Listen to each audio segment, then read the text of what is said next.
mangrangsang wayah bentaring cahya nratas kuninging terko gadang marang sikagat kanggus gulung kalenganing kalong meratan dan sang kodoro kudu nindakake kewajiban bedhaki pati kepen banyu nari jagat. The honorable ladies and gentlemen, to all registered participants, we cordially invite you to be seated because in a few minutes the ceremony is about to begin.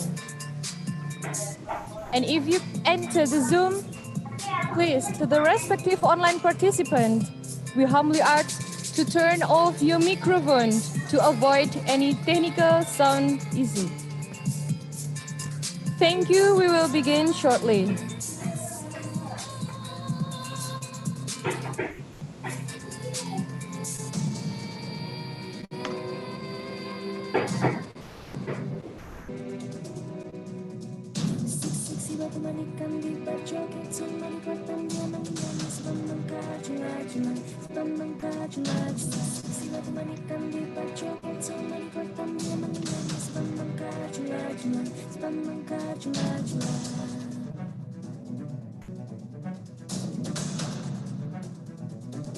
Cuplak suwang tinggal lenter membuka tondong kuda tak empong lerak-lere sopong guyung dele ake sir pong dele kopong sir pong dele kopong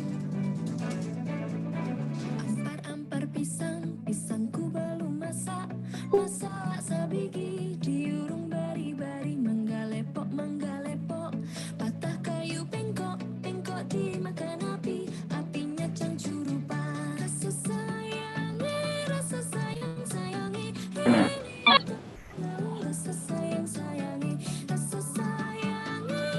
sayangi heli dari jauh rasa sayangi.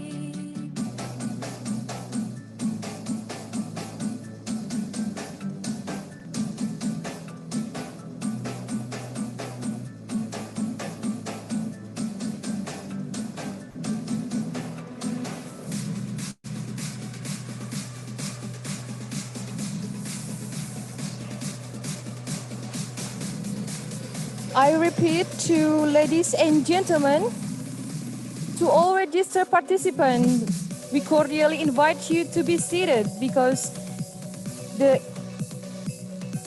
in a few minutes the ceremony is about to begin. And to all respective participants, to online participants, I humbly you to ask, please turn off your microphone to avoid any technical sound issues. Thank you. We will begin shortly.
Tamweri, tonu, we, yababanay.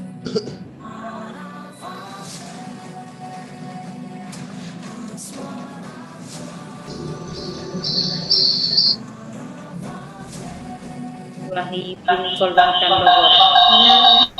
Kayaknya Wainan na.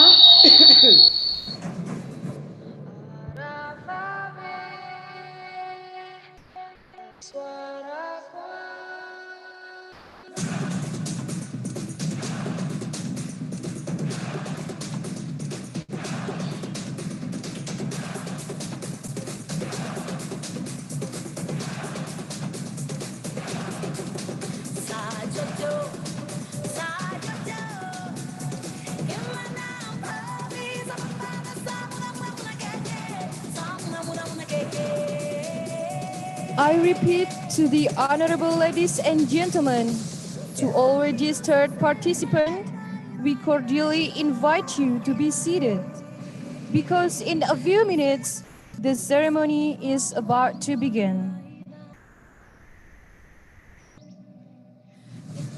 To the respective online participant, we humbly ask to please turn off your microphone to avoid any technical sound-related issue.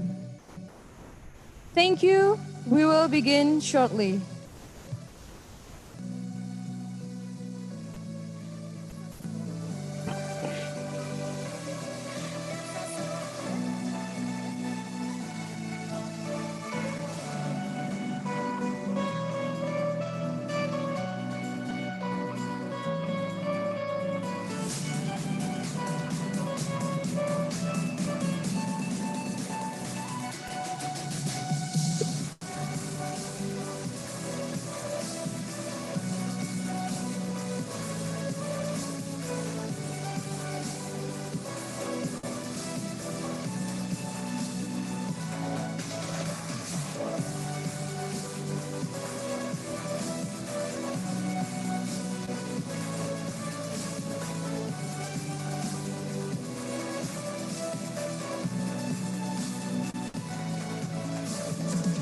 Yeah, mari bangkit dari masa lalu, man. Beri warna baru lagi dalam frame. Bikin lagi goal seperti games. Microphone teriakan chance. We are the king for the land to one day. One side, one feel and one pride. Young people, one way, one spirit, one nation. Singa tak tidur seharian, penuh bangun dan hasilkan lagi banyak peluh. Jadilah juara tanpa banyak keluh, kita semua adalah juara. Boy, your mama itu wah, boy, your mama itu wah. Bila dong tanya ku siapa dari mana, kasih tahu tong ini Papua.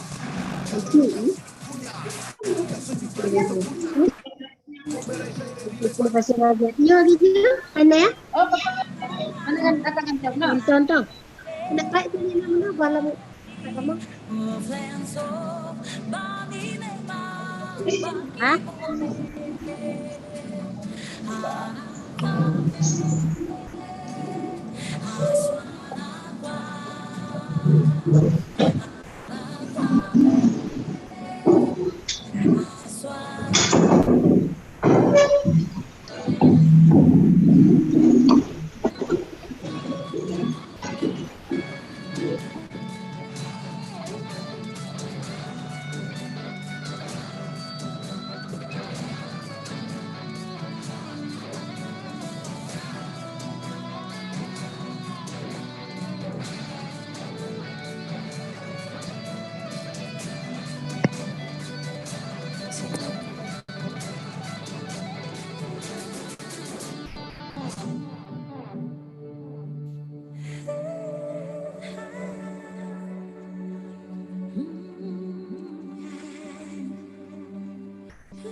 RPL,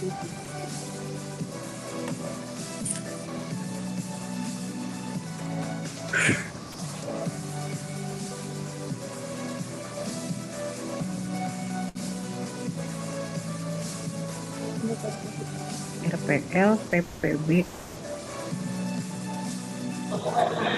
Ya, kita hari ini ya. Enggak singkubus. Ya kan kayak gitu kan? Usaha apa personal rutinan. Meeting. Baju. Oh.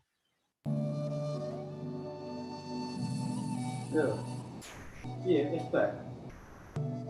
Pakainya sama meeting bilang kok gua mau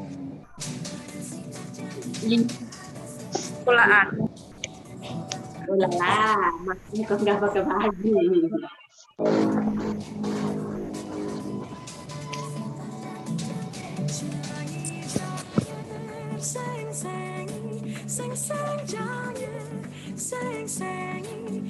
Ini belum mulai ini Bang.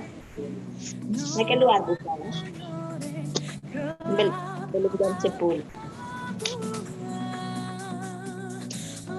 Gas dulu.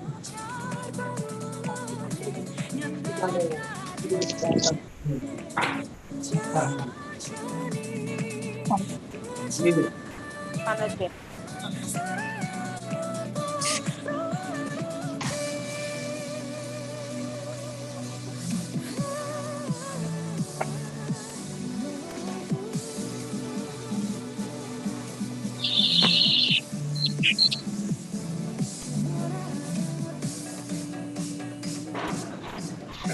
Nanti mulai itu baru ada dia sudah.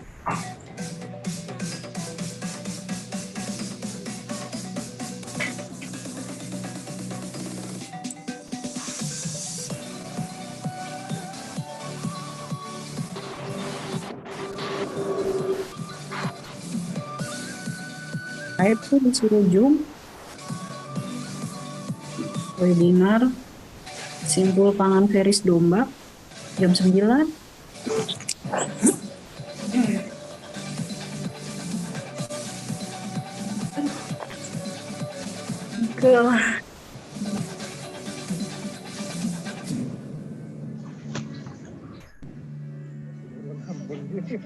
Karena corona ini sih ampun.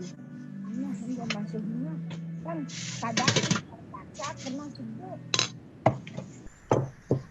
Berapa nabung, boleh berkumpul, boleh latihan, boleh ngayah ke pura-pura. Mudah-mudahan dipromosikan lagi sama ke pariwisata Turki. Nah, kan jadi kiman kan Indonesia. Putri cening ayu, hijau cening juma, meme luas malu, kepekan membelanja apa ini kan lebih ini pengadaan lelang sih Mas. Itu bentuk, ini yang itu bentuk. Iya, itu kan nama tim pelelangnya. Nah, itu kan itu dan Pak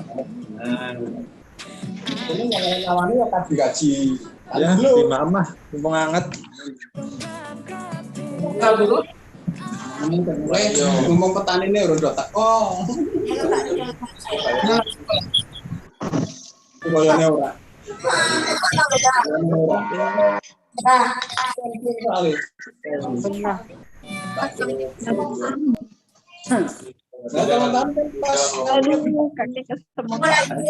Kan belum kena tipu. Boleh ongkos. Pak orang ongkos gak memaksa. Announcement to the respective participants. We humbly ask to please turn off your microphone to avoid any technical sound related issues. Dan taruh rendah. Hadirin peserta online seminar internasional Symposium diharapkan untuk mematikan mikrofonnya.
International Symposium berarti kan apa Mbak?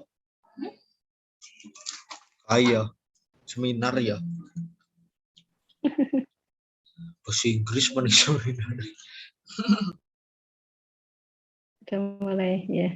Ya.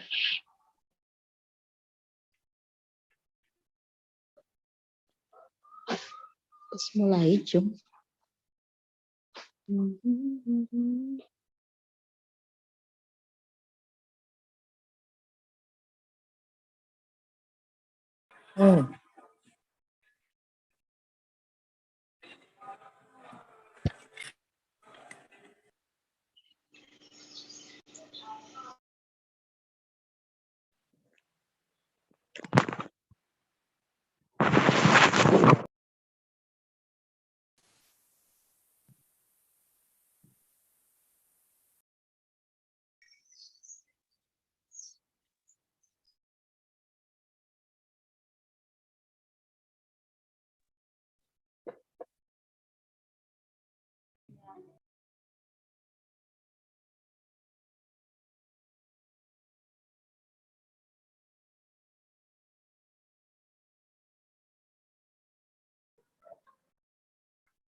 Oh gitu.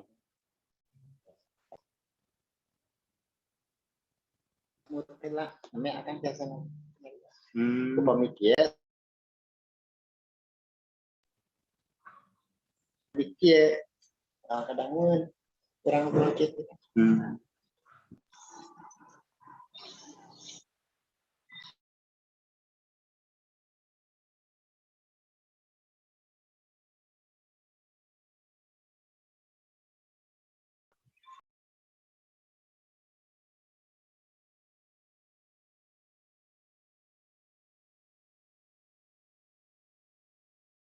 Unmute. Unmute. Unmute itu bilang apa dia?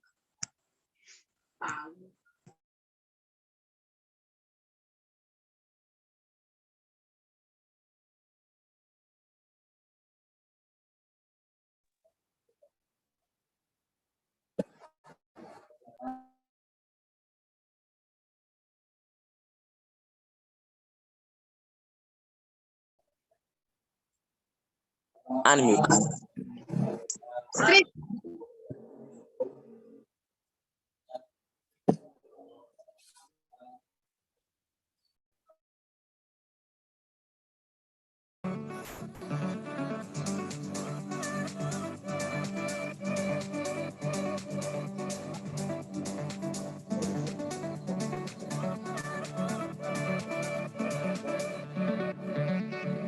20.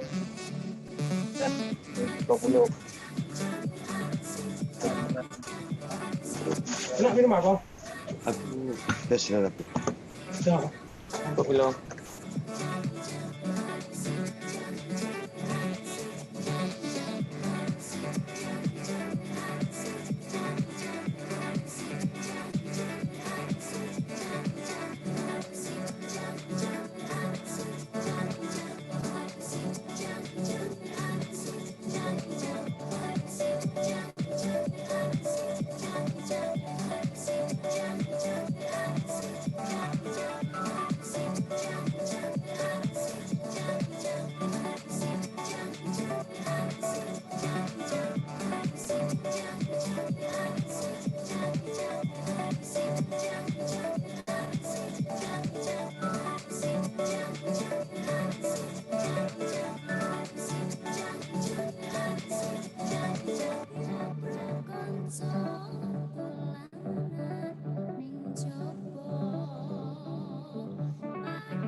Ojo podo turu sore. Halo.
sang wayang Bentaring cahyo ngeras meningin terko Gadang parang si gagat Kanggus ulung kalengan ing kalung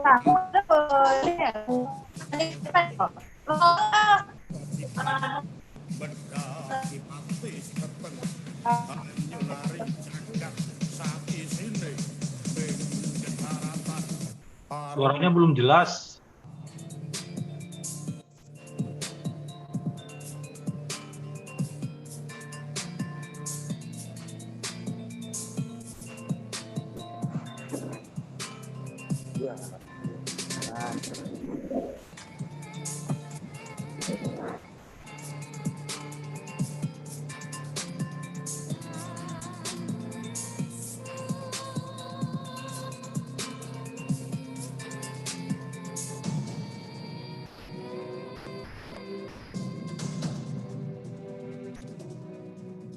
Seksi batu manikan di berjoget cuman katanya menangis membengkak seksi batu manikan di berjoget cuman katanya menangis membengkak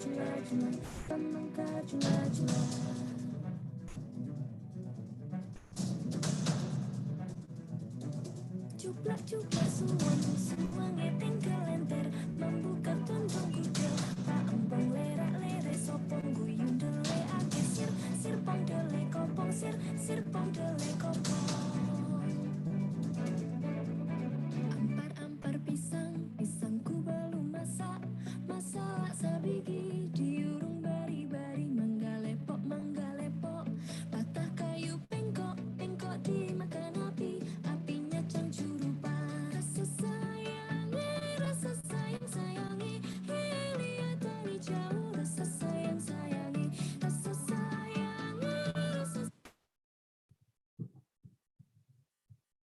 The honorable ladies and gentlemen, to all registered participants, we cordially invite you to be seated. In a few minutes, the ceremony is about to begin. To the respective online participant, we humbly ask to turn off your microphone to avoid any technical related issue. Thank you. We will begin shortly.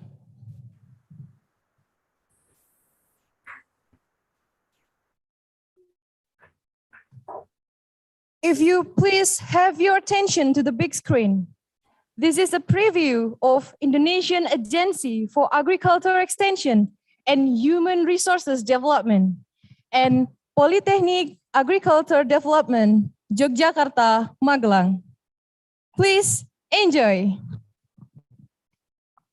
Pembangunan SDM menjadi kunci Indonesia kita ke depan.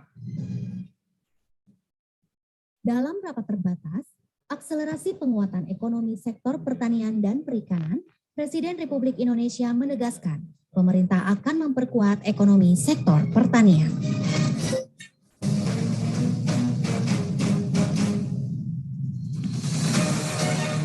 Kementerian Pertanian diharapkan melakukan perubahan dari on-farm menuju off-farm dengan memberikan nilai tambah melalui pengolahan produk pertanian. Pemerintah juga akan menyalurkan kredit usaha rakyat atau KUR untuk petani dengan pendampingan pengelolaan keuangan, kemasan hingga pemasaran. Langkah selanjutnya, pembentukan korporasi pertanian untuk mendorong pelaku UMKM sektor pertanian agar berkolaborasi membentuk kelompok-kelompok atau bersama korporasi besar. Semangat pemerintah disambut optimisme Menteri Pertanian Syahrul Yassin Limpo. Betul-betul pertanian kita bisa lebih maju dari yang kemarin, lebih mandiri dan dikelola lebih modern. Untuk itu, Badan Penyuluhan dan Pengembangan Sumber Daya Manusia Pertanian atau BPP SDMP hadir. Badan Penyuluhan dan Pengembangan Sumber Daya Manusia Pertanian hadir untuk mewujudkan sumber daya manusia pertanian yang profesional, mandiri, berdaya saing, dan berjiwa wirausaha. Selanjutnya, dalam mewujudkan sasaran utama tersebut, BPP-SDMP melakukan sejumlah strategi, di antaranya memantapkan penyuluhan pertanian terpadu dan modern berbasis Kostra Tani. Dalam hal ini, fokus penyuluh yang melek informasi teknologi, petani berjejaring, petani dengan pemasaran berbasis online, petani yang mampu menggunakan otomatisasi alsintan, petani canggih ramah lingkungan, petani dengan packaging, petani yang menguasai teknologi dari on hingga off farm, serta penyuluhan online terpadu dalam gerakan Kostra Tani. Memantapkan pelatihan vokasi pertanian berbasis kompetensi dan daya saing mendukung penumbuhan pengusaha pertanian milenial hingga menghasilkan regenerasi petani milenial, tercipta job creator milenial dan qualified job seeker. Memantapkan pendidikan vokasi pertanian yang mendukung penumbuhan pengusaha pertanian milenial hingga menciptakan sumber daya manusia pertanian yang standar sertifikasi nasional. Memantapkan reformasi birokrasi guna menciptakan aparatur sipil negara yang bersih, bebas korupsi, dan berorientasi pelayanan prima.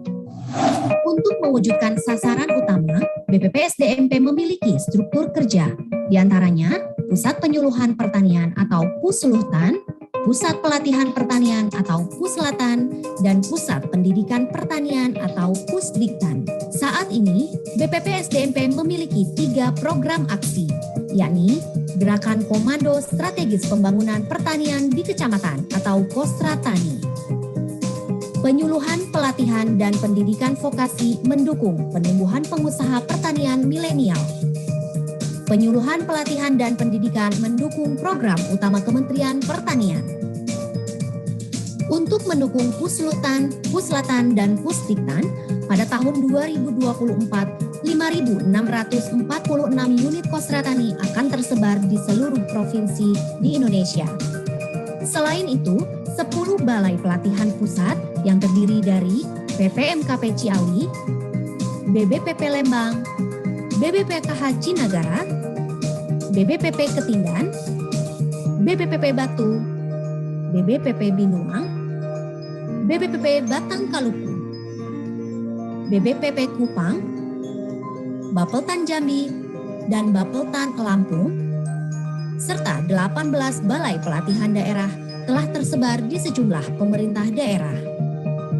BPP-SDMP juga memiliki 10 UPT pendidikan pertanian di sejumlah provinsi, yakni Polbangtan Medan, Polbangtan Bogor, Polbangtan Yogyakarta Magelang, Polbangtan Malang, Polbangtan Goa, Polbangtan Manokwari, SMKPP Sembawa, APP Banjarbaru, SMKPP Kupang, dan PP.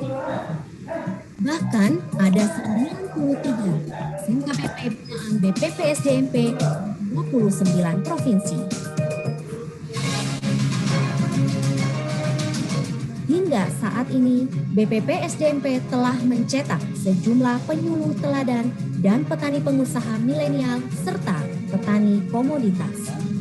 Saya mengucapkan banyak terima kasih kepada BPP-SDMP yang telah memfasilitasi saya selama saya kuliah 4 tahun. Saya diberikan beasiswa dan ketika saya lulus saya diberikan permodalan melalui program penumbuhan wirausaha muda pertanian. Terima kasih kepada BPP-SDMP Kementerian Pertanian yang sudah memberikan dukungan dan fasilitas pendidikan kepada kami, mahasiswa Polbangtan, sehingga kami dapat belajar menjadi generasi muda pertanian penerus bangsa yang kompeten dan berdaya saing. Untuk mendukung kegiatan penyuluhan pertanian, kami juga tak lepas mendapatkan dukungan dari BPP SDMP Kementerian Pertanian dalam hal biaya operasional agar kami bisa bergerak cepat di lapangan maupun di tempat kami melakukan penyuluhan.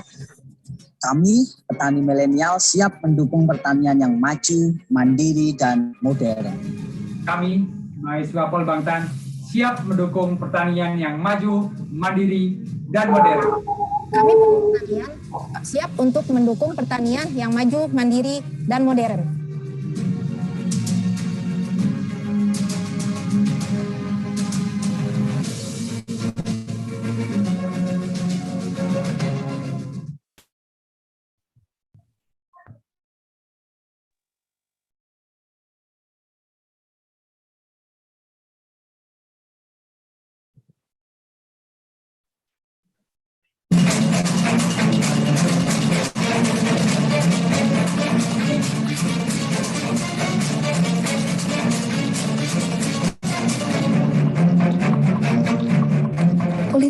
Pembangunan Pertanian Yogyakarta Magelang, Polbangtan Yoma, adalah perguruan tinggi kedinasan di bawah Kementerian Pertanian yang dilaksanakan oleh Badan Penyuluhan dan Pengembangan SDM Pertanian atau Badan PPSDMP. Visi Polbangtan adalah menjadi politeknik pembangunan pertanian yang unggul dalam menyiapkan sumber daya pertanian yang profesional, mandiri, dan berdaya saing untuk mewujudkan kedaulatan pangan dan kesejahteraan petani. Terdapat 2 jurusan yakni jurusan pertanian dan peternakan. Jurusan pertanian terdiri dari 3 program studi, yaitu program studi penyuluhan pertanian berkelanjutan, program studi agribisnis hortikultura, dan program studi teknologi benih.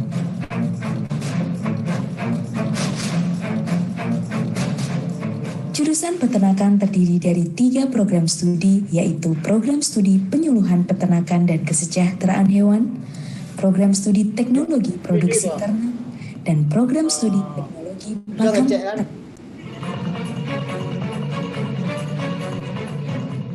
Polbangtan merupakan sekolah berbasis beasiswa. Ada beberapa jalur penerimaan mahasiswa baru, yaitu jalur tugas belajar, jalur undangan, jalur kerjasama, jalur umum, jalur POSKM atau prestasi di bidang olahraga, seni, dan keilmuan.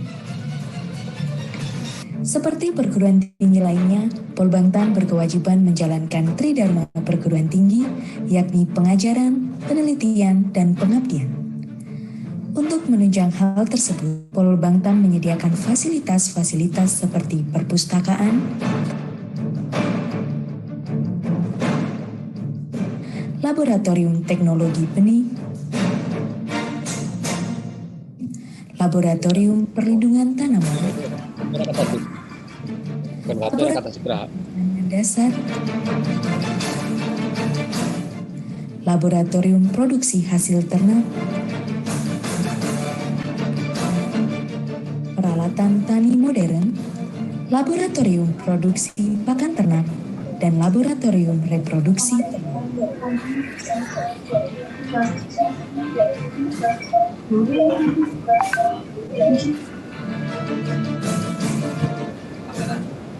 Politeknik Pembangunan Pertanian Yogyakarta Magelang merupakan perguruan tinggi vokasi di lingkup Kementerian Pertanian yang bertujuan mencetak job kreator dan job seeker sektor pertanian. Dengan kampus pertanian di Yogyakarta dan peternakan di Magelang, Polbangtan Yoma menerapkan metode pembelajaran berbasis teaching factory bekerja sama dengan dunia usaha, dunia industri, dan dunia kerja. Dengan sarana prasarana yang memadai, sumber daya manusia yang siap bekerja optimal, serta didukung teknologi terapan dan modern, kami berkomitmen untuk memberikan pelayanan prima bagi stakeholder internal, yaitu mahasiswa, dan stakeholder eksternal, petani, masyarakat, kelompok-kelompok tani, pemerintah daerah, serta lembaga kemasyarakatan untuk membangun pertanian dan menumbuh kembangkan pengusaha pertanian milenial.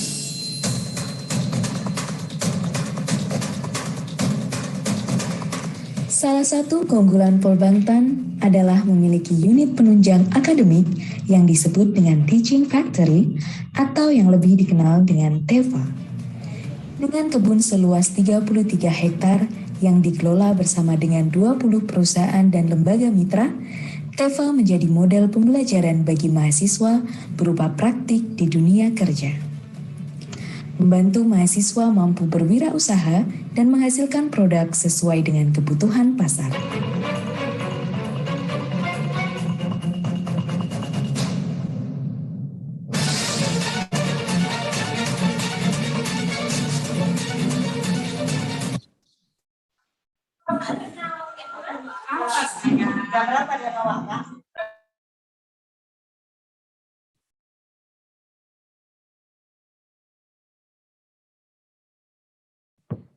Thank you for your attention.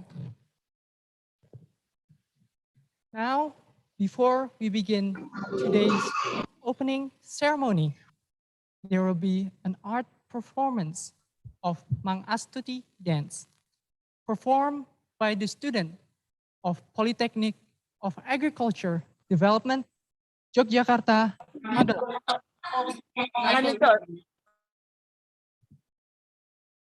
The Mangastuti dance is a form of thanksgiving that led to the success of one's event.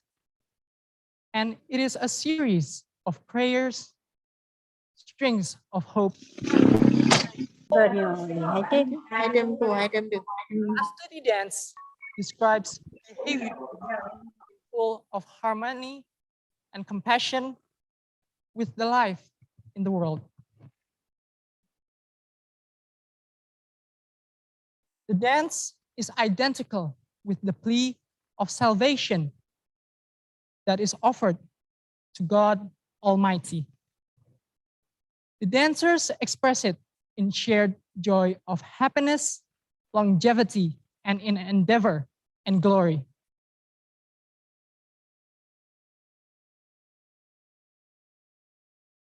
Let's welcome the student of Polytechnic Agriculture Development, Yogyakarta, Magelang. To the student of Polytechnic Agriculture Development, Yogyakarta, Magelang, please take the stage.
applause.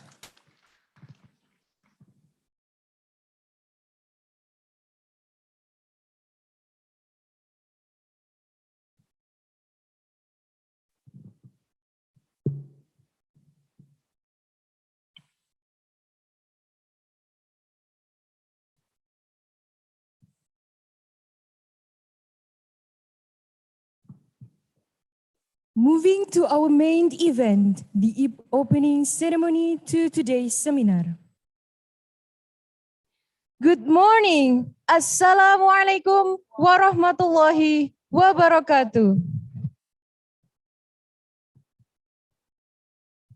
In the best wishes to all of us, first, we give thanks to God Almighty because of His blessings and graces we can gather in this place in event International Symposium Southeast Asia Vegetables SEAVEG 2021.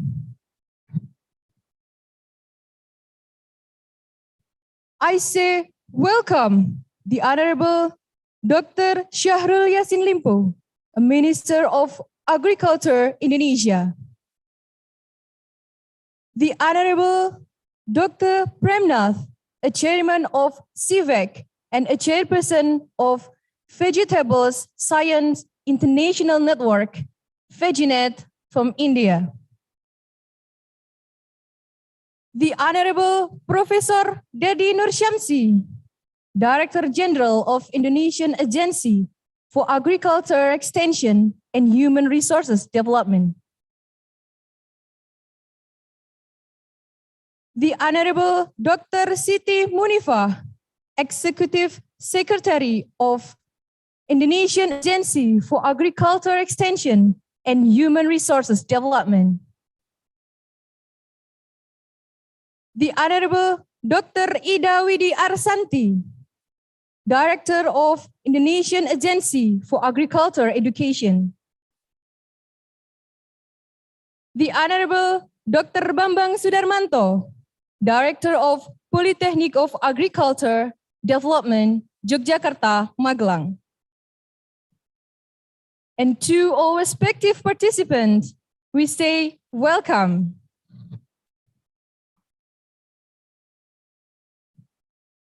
Ladies and gentlemen, I am Helmi Abdurraqib. And I'm Rafika Fashadina Azmi. We will be your master of ceremony today.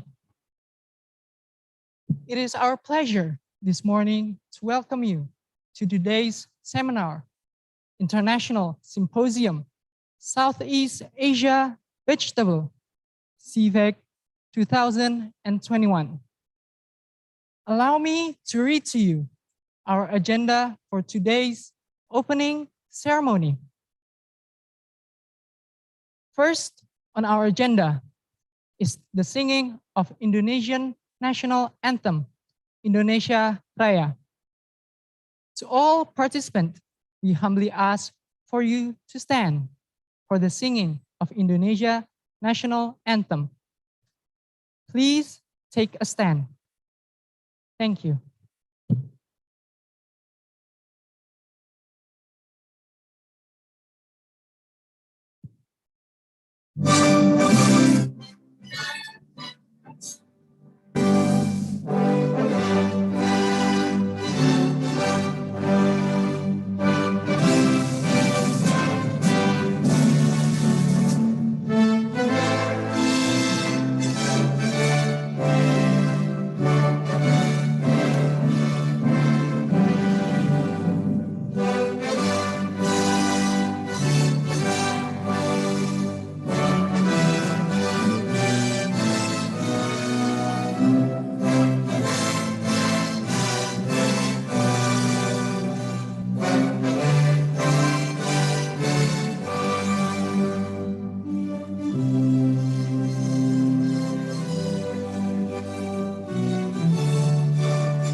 Thank you. You may please be seated.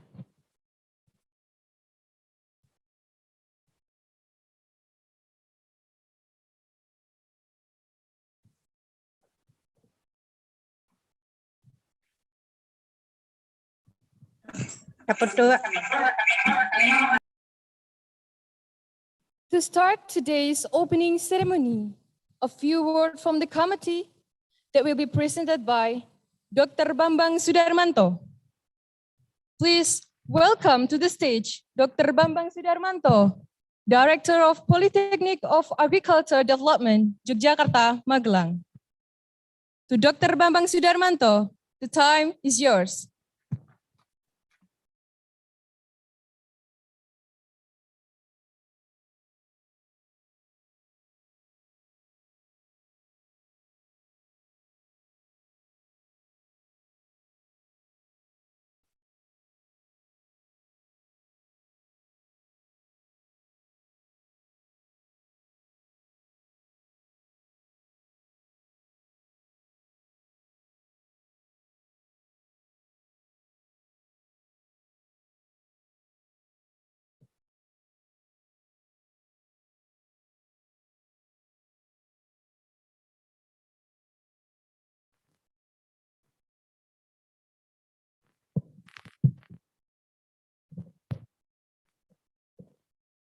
Assalamualaikum warahmatullahi wabarakatuh.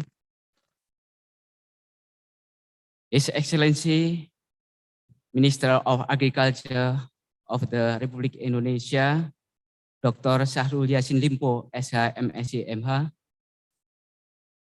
the Honorable number 1, Professor Dr. Insinyur Dedi Nur Samsi, MAGR, Director General of Indonesia Agency for Agricultural Extension and Human Resources Development.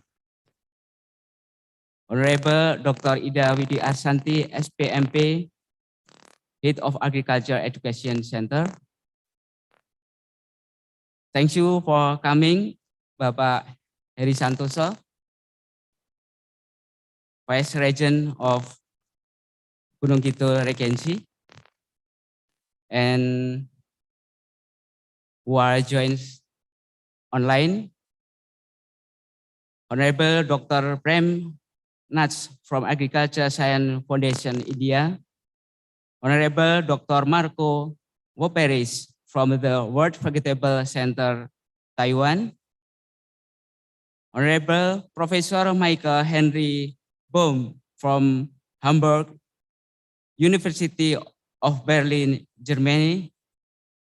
Honorable Professor Stefan de Neve from Jena University, Belgium. Honorable Dr. Anupam Pharma from IARI, New Delhi, India. Honorable Dr. PM Jingapa from National Professor of ICAR, New Delhi. Honorable Dr. Joy Silva Dias from Technical University of Lisbon, Portugal. Distinguished guests, ladies and gentlemen. In the name of Allah, the most beneficent and the most merciful, may peace, mercy, and blessings of Allah be upon you.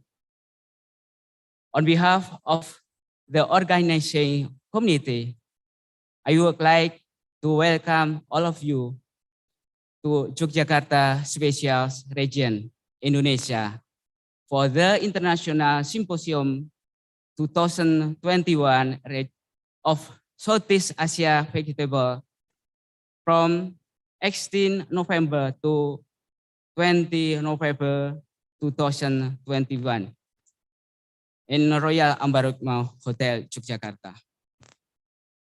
The SEAVEG is biennial international conference carried out by Southeast Asia Vegetable, SEAVEG, and Vegetable Science International Network. And in this occasion organized by the Indonesian Agency for Agricultural Extension and Human Resources Development as the host of the conference in Indonesia. Under the theme of the conference, Vegetable for Resilience and Herd Diets, the conference features a rich program, including new technologies and approaches on vegetable for resilience and a healthy diet. SEAVEG 2021 offers a special opportunity to bring together professors, researchers, regulators, industries, and scholars around the globe, and serve as a platform to deliver innovative research results and latest trends and development in the fields of vegetable development. The idea has been to connect all vegetable stakeholders.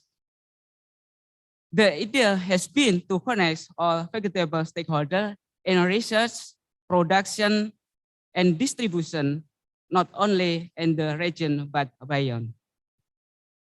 The Symposium will provide a discussion forum and is open for lecturers, researchers, students, and other stakeholders who are interested in gaining and sharing knowledge and present their ideas and experiences in this scientific event.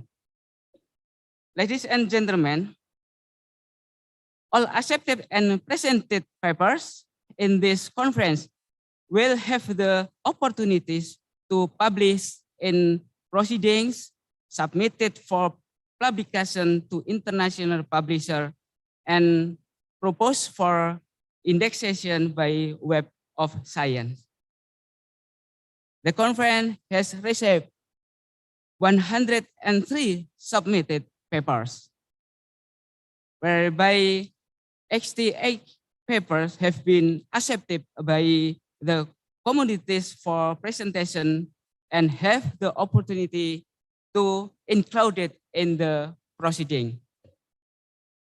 This paper on various topics and divided into 18 parallel sessions in the conference.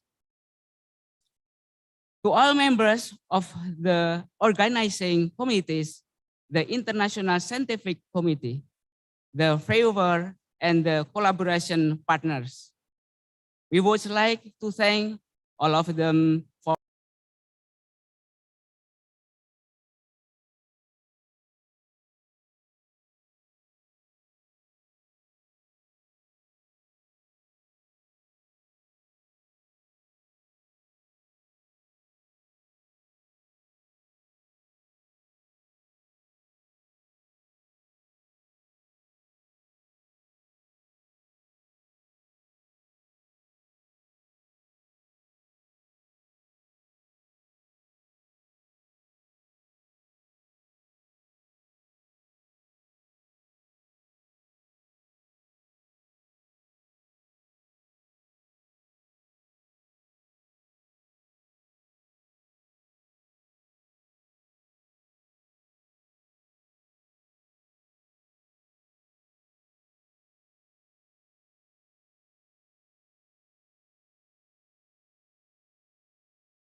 Excuse me, I repeat it. From Dr. Siti Munifa. The time is yours.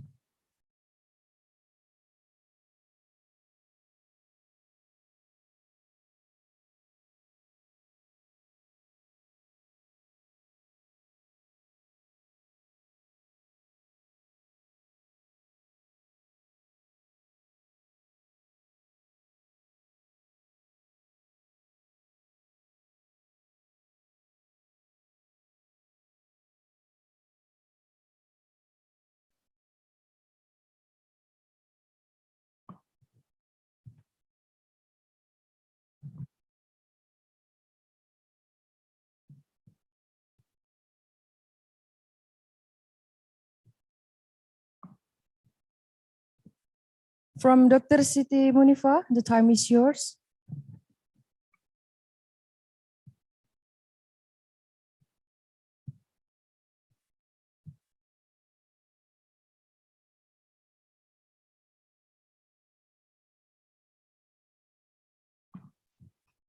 Thank you. Assalamualaikum warahmatullahi wabarakatuh. Good morning to all of us. The Honorable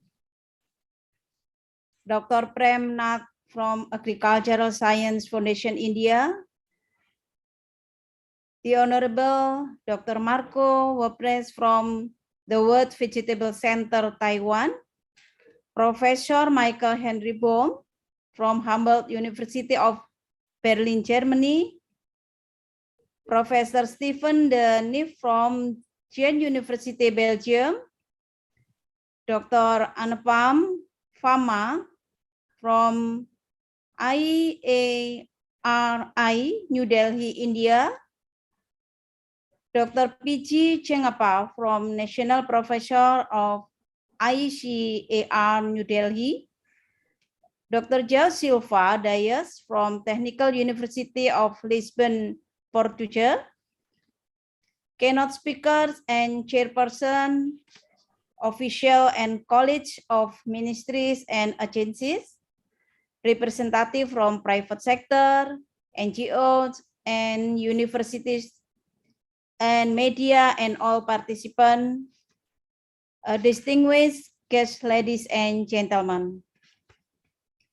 On behalf of the Ministry of Agriculture and General Director, who are currently attending a visit to the food estate horticulture on Wonosobo and Central Java. So I, Siti Munifa, the Executive Secretary of Indonesian Agency for Agricultural Extension and Human Resources Development, would like to express my gratitude and welcome to you in the International Symposium 2021 of Southeast Asia Vegetables, SEAVEG, Vegetable for Resilient and Healthy Diets.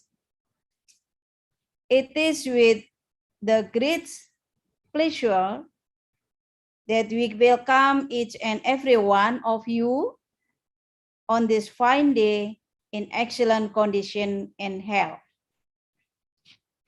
We are also very grateful for a committee who have managed to organize the symposium so that we can welcome all of our distinguished guests in the best condition and to share our ideas during this difficult time to make sure that our effort in ensuring the resilience of agriculture sector remaining strong.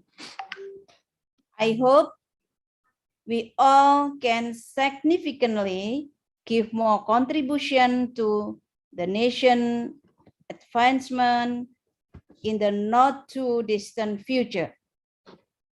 To all of our distinguished guests and participants, thanks you for being here.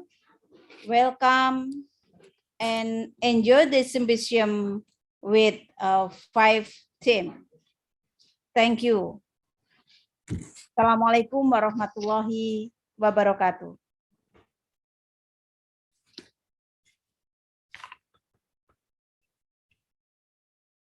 For the welcoming remarks.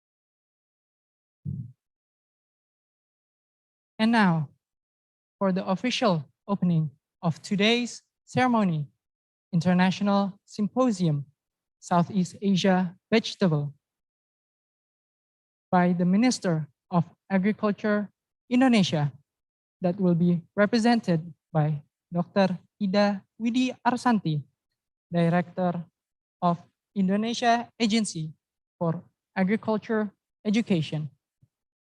To Dr. Ida Widi Arsanti, please take the stage. To that, I would like to invite Dr. Bambang Sudarmanto, Director of Polytechnic of Agriculture, Yogyakarta, Magelang, and Vice Regent of Regency, Mr. Heri Susanto, to the stage to join Dr. Ida Widi Arsanti for the official opening of today's seminar, International Symposium, Southeast Asia Vegetable 2021. The opening will be symbolized by the sounding of the gong. Thank you.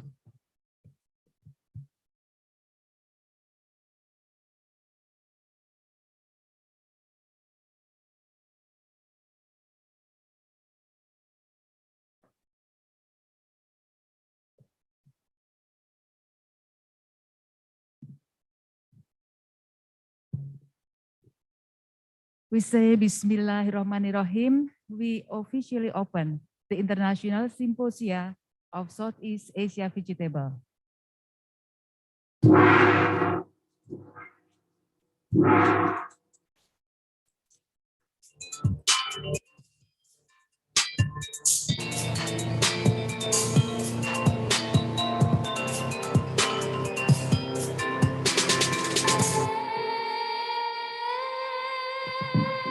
Thank you to Dr. Ida Widi Arsanti for the official opening of today's seminar, Southeast Asia Vegetable 2021.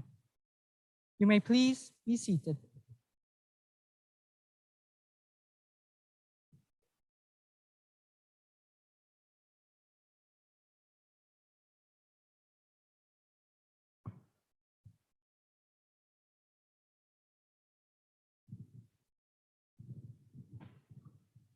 Moving right along, a welcoming remarks from Dr. Premnath, the chairman of SEAVEG and a chairperson of Vegetable Science International Network, or VEGINET, from India.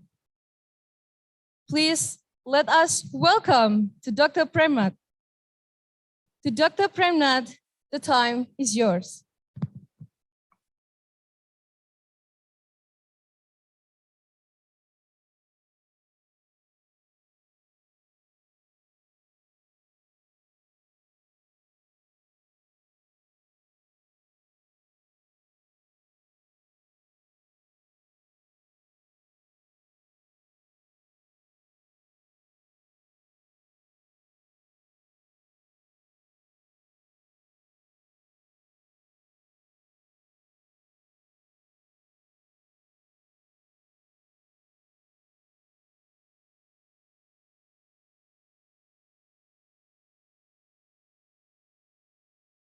So please turn on your microphone.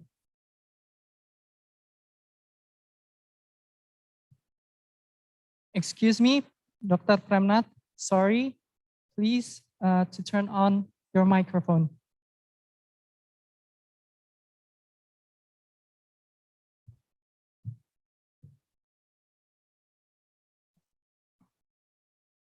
Excuse me to Dr. Premnath.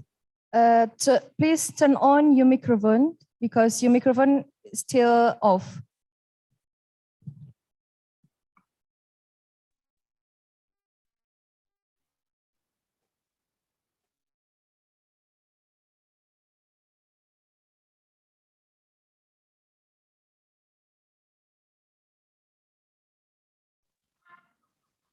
Apologies, Dr. Premnath. Please, would you kindly please turn on your microphone because your microphone is still off. Thank you.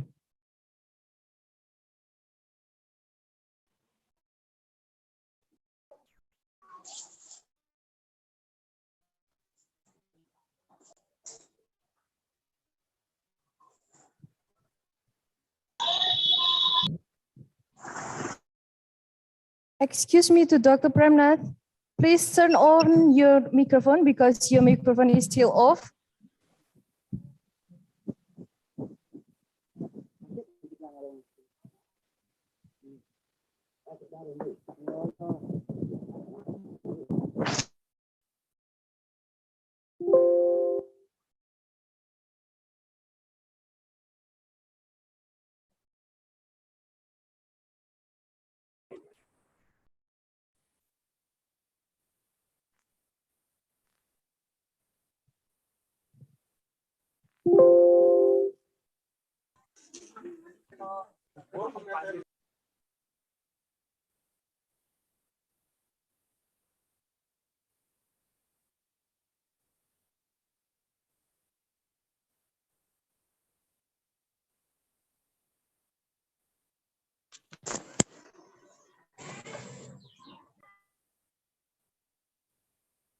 Mr. Prem, your voice not here in.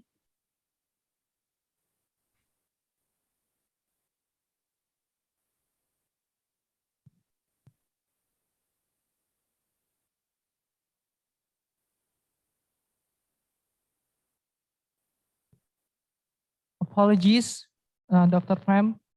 We cannot hear you, so please could you kindly turn on your microphone and start over from the beginning. Thank you.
Apologies. I repeat again to Dr. Premnath. I'm sorry, but we cannot still hear you. Could you please turn up your volume?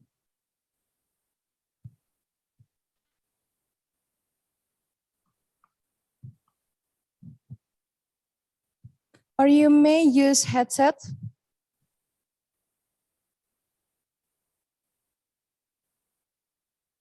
Before you continue, would you kindly please do a sound check? Thank you.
Apologies to Dr. Prem. We can still not hear your voice because your mic may be still turned off. Or you may use the headphone.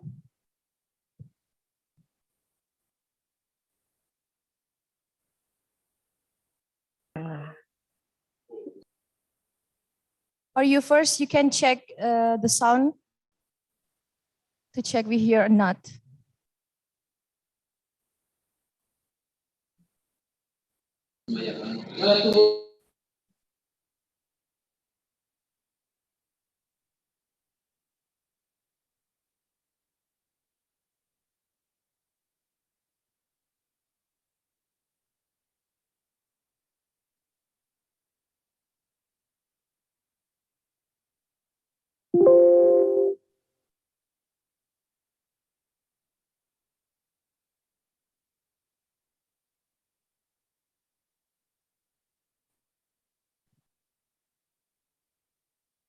Okay, Dr. Premnath, you may continue.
Di sini nih dia gangguan.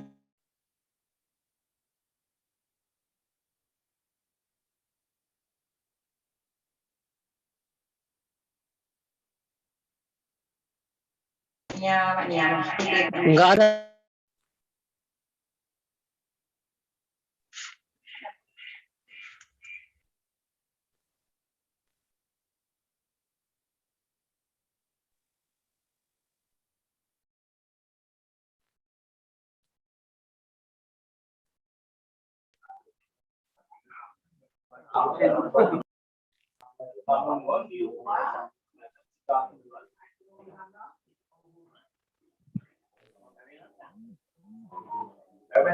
Kalau hari sore itu di mana?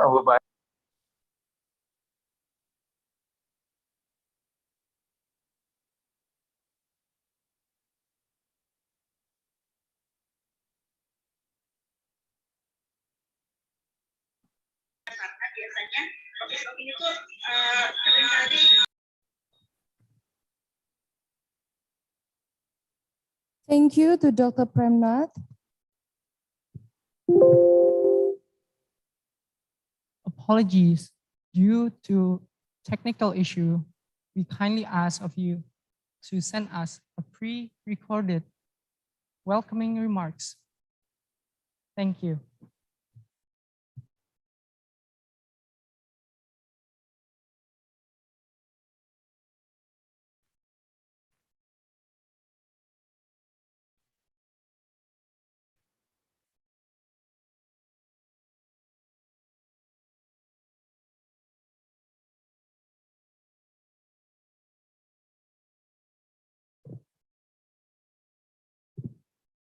Ladies and gentlemen, we will now have a small coffee break. To all present audience, you may leave the room.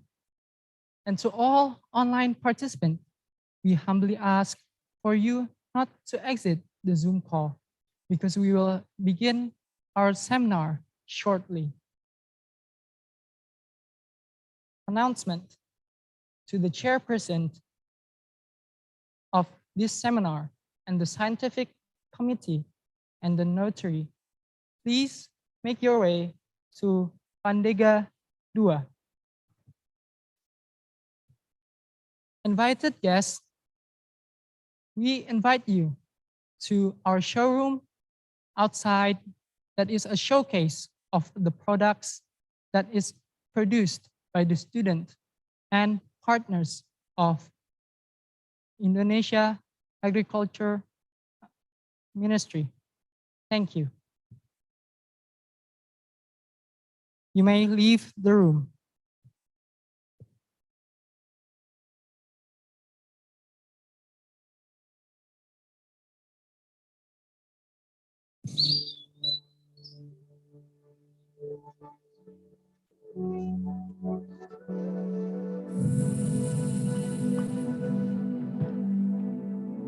Kami persilakan kepada Bapak dan Ibu partisipan untuk mencoba ke dalam showroom, melihat beberapa produk dari kami, dari Kementerian Pertanian. Bisa langsung ke bagian belakang. Terima kasih. Kepada chairperson dan scientific committee dan notulen diharapkan menuju ke ruangan Pandega 2. Pemandangan 2. Terima kasih.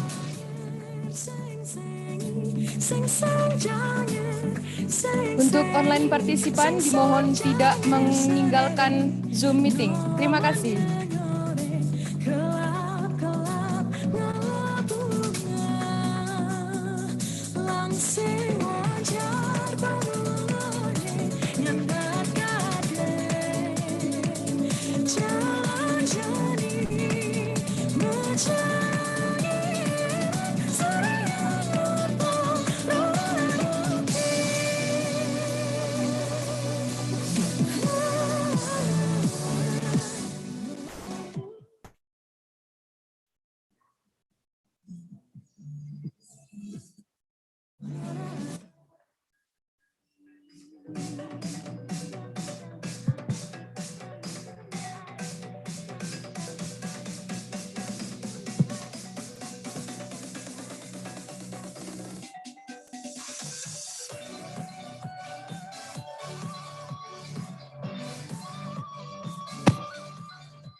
Dipromosikan lagi sama pemerintah pariwisata kan jadi kimandan di seluruh Malaysia. Putri Cening Ayu Nijang Cening Juma Meme luas malu kepekan membelanja apang ada darah nasi Meme yang iring nongos ijan Juma sambil ngepunggung aja tiang dadwa dimulai donggap katerana airku tidak ku lupakan tanpa kenal selama hidup. Kami ngeblend antara jamu kopi, istilahnya apa namanya, inovasi baru Pak, karena di musim pandemi ini kan butuh yang ada manfaatnya. Selain kopi, mungkin kopi juga ada manfaatnya, tapi di blend dengan jamu akan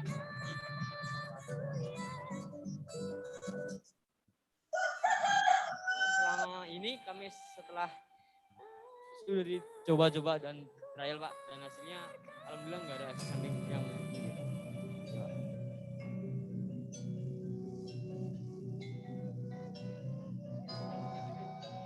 siap. Mari ya. Mari dulu. Enak.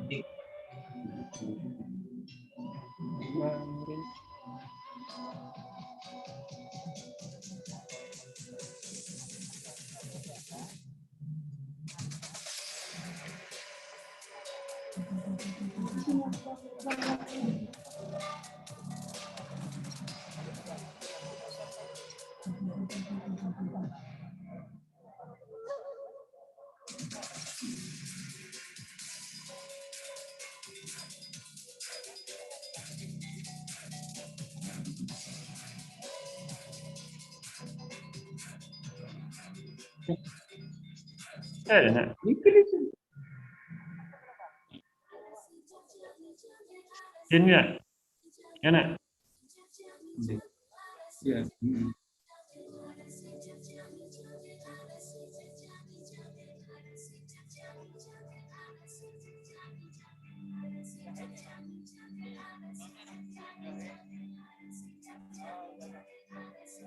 Hati bersuara, kawan tuh.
Pun.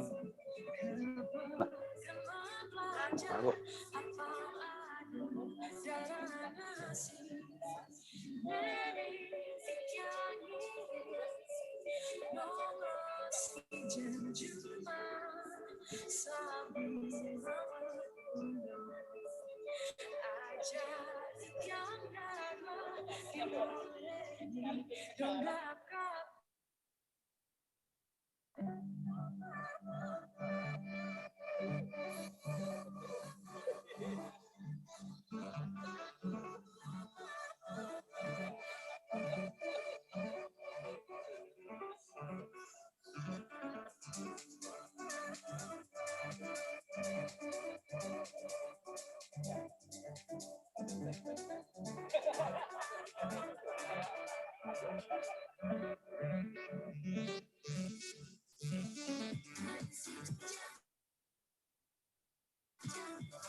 Polbangtan Medan memiliki komitmen menciptakan generasi masa depan yang profesional dan berkompeten, kreatif, berkarya, serta cerdas melihat peluang untuk berwirausaha.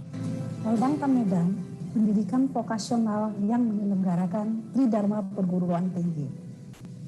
Visi menjadi Politeknik Pembangunan Pertanian Medan unggul dalam menyiapkan sumber daya manusia pertanian yang profesional, mandiri, dan berdaya saing untuk mewujudkan kedaulatan pangan dan kesejahteraan petani.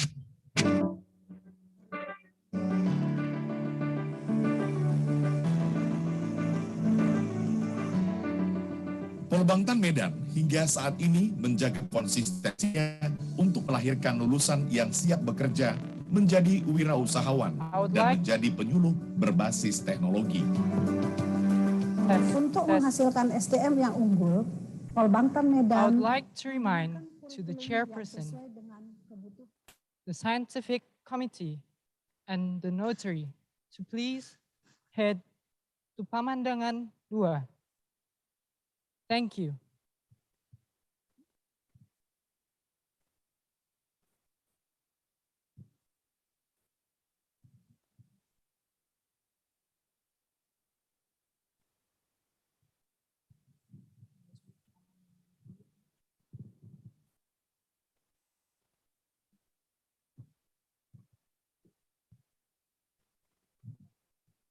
Diumumkan kembali kepada seluruh chairperson untuk segera ke Pemandangan 2.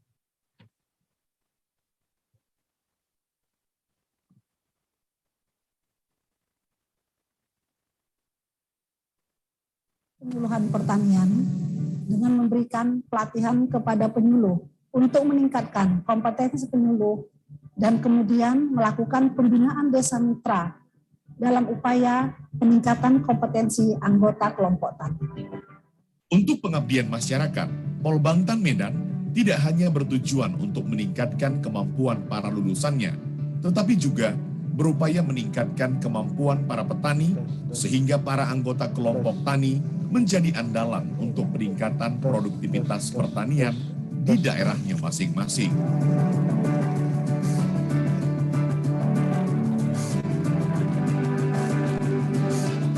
Untuk menghasilkan lulusan yang cerdas melihat peluang wirausaha,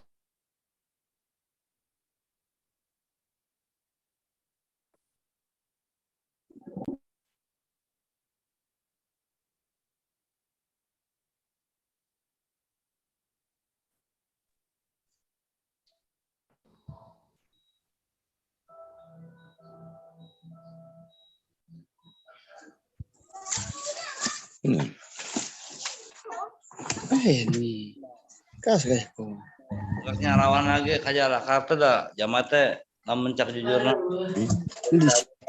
yang bisa mana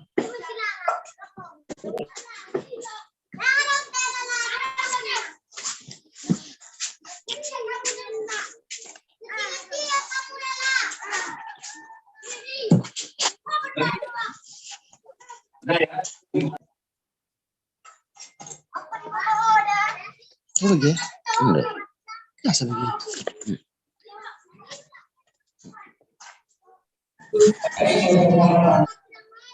Aku tengah ceramah, Ciro. Kadang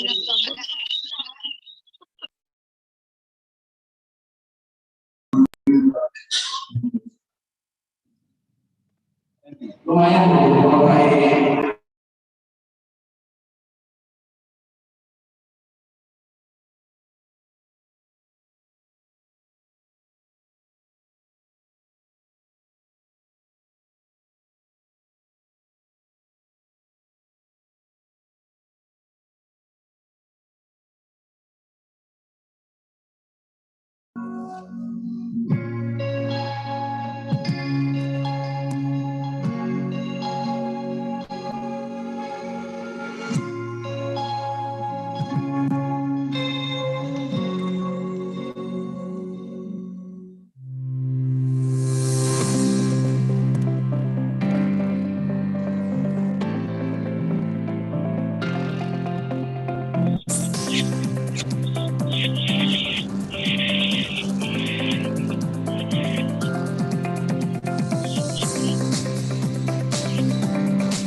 Politeknik Pertanian Yogyakarta Magelang Polbangtan Yoma adalah perguruan kedinasan di bawah Kementerian Pertanian yang dilaksanakan oleh Badan Penyuluhan dan Pengembangan Sumber Daya Manusia Pertanian atau Badan PPSDMP.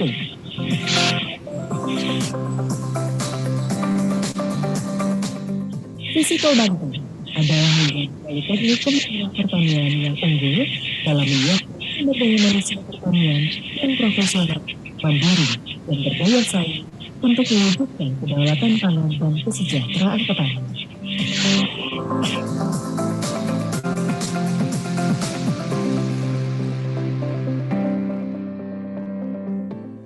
Terdapat 2 jurusan, yakni jurusan pertanian dan peternakan. Jurusan pertanian terdiri dari 3 prodi, yaitu prodi penyuluhan pertanian berkelanjutan, prodi agribisnis hortikultura, dan prodi teknologi benih.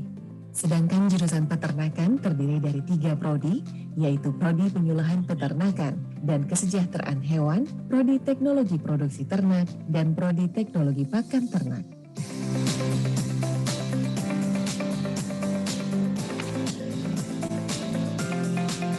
Itu. Lagi aku daus lagi ah. Polbangtan merupakan sekolah berbasis Islam. Ada beberapa belajar, jalur undangan, jalur kerjasama, jalur umum, dan jalur POSKN, yakni prestasi di bidang olahraga, seni, dan keilmuan.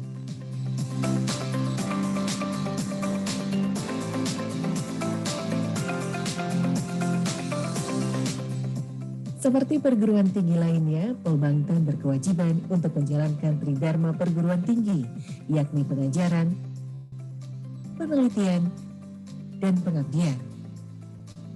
Untuk menunjang kegiatan tersebut, Polbangtan menyediakan fasilitas-fasilitas seperti perpustakaan,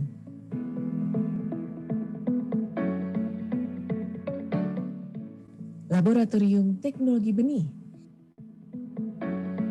laboratorium perlindungan tanaman, laboratorium pertanian dasar, laboratorium produksi hasil ternak, peralatan tani modern, laboratorium produksi pakan ternak, dan laboratorium reproduksi ternak. Salah satu keunggulan Polbangtan adalah memiliki unit penunjang akademik yang disebut dengan Teaching Factory atau lebih dikenal dengan TEFA.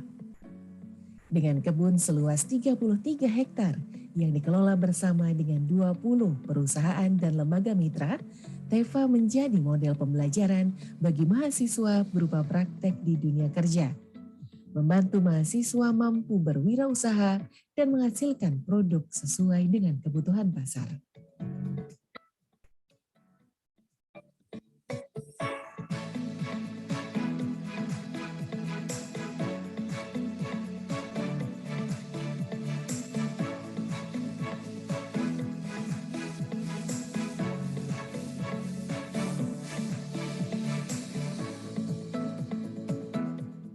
Pendidikan karakter juga diajarkan kepada mahasiswa untuk menjadi pribadi yang unggul.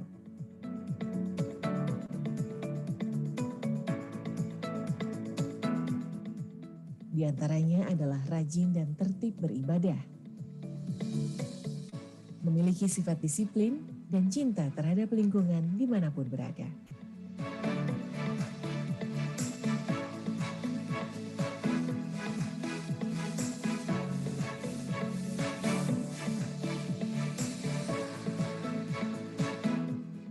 Selain itu, mahasiswa juga dibekali dengan bermacam-macam soft skill, di antaranya seperti drum band dan gamelan.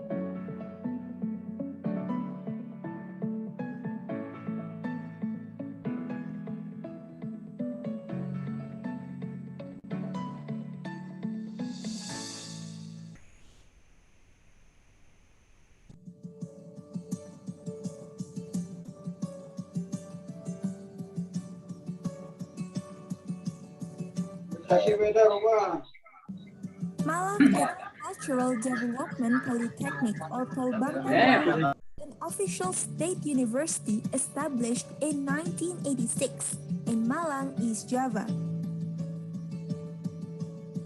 This campus is under the Agricultural Human Resources Extension and Development Agency of the Ministry of Agriculture of the Republic of Indonesia.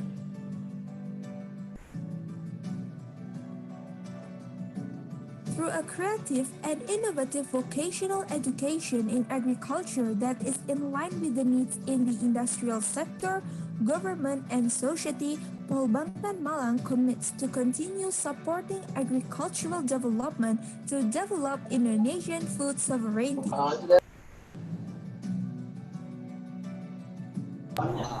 In Polbantan, exploration and implementation of science are conducted through two majors, with 3 different study programs offered.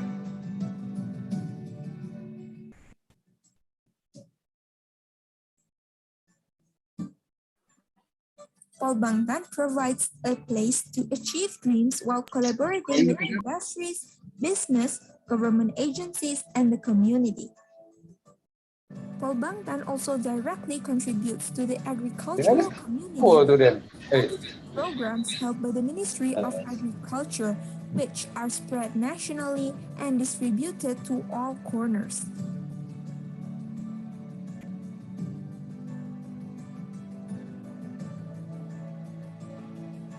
Beautiful classrooms in a very comfortable environment and reliable inside and outside internet networks support the young generation of agriculture who are oriented to become professional, independent, and competitive figures.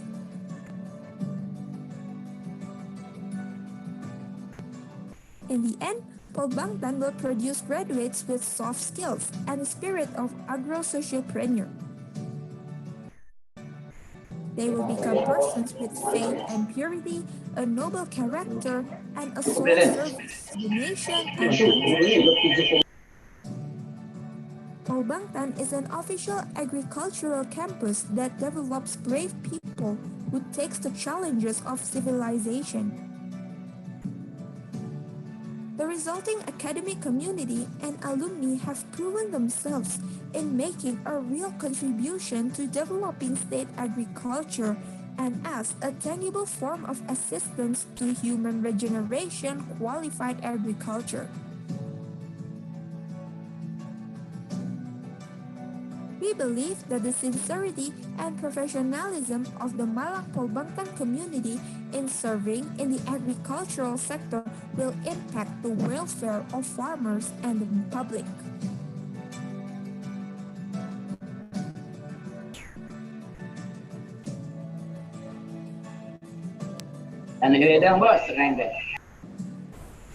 Let's make Indonesia a world food board with Malang Agricultural Development Polytechnics.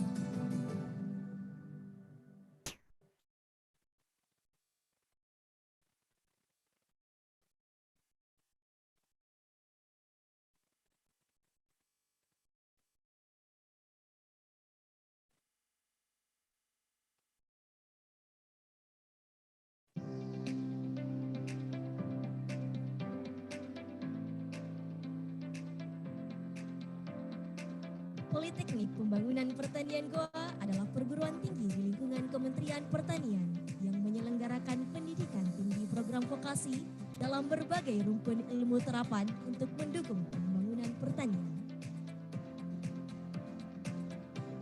Terletak di Provinsi Sulawesi Selatan, kampus Polbangtan Goa terdapat di 2 kabupaten, yaitu Kampus 1 jurusan Pertanian terletak di Kelurahan Romang Lompoa, Kecamatan Bontomarangu, Kabupaten Goa, dan Kampus 2 jurusan Peternakan terletak di Desa Bakunge, Kecamatan Pondre, Kabupaten Bono. Polbangtan Goa terdiri dari 2 jurusan dan 4 program studi, yaitu jurusan Pertanian dengan program studi Diploma 3 Budidaya Tanaman Hortikultura dan Diploma 4 Penyuluhan Pertanian Berkelanjutan. Sedangkan jurusan peternakan yaitu program studi Diploma 3 Budidaya Ternak dan Diploma 4 Penyuluhan Peternakan dan Kesejahteraan Hewan. Adapun yang menjadi visi Polbangtan Goa adalah menjadi politeknik unggul dalam menyiapkan sumber daya manusia pertanian yang profesional, mandiri dan berdaya saing untuk mewujudkan kedaulatan pangan dan kesejahteraan petani dengan tujuan untuk menghasilkan lulusan yang kompeten dan profesional memiliki jiwa agro-sosiopreneurship serta pengabdian kepada bangsa dan negara.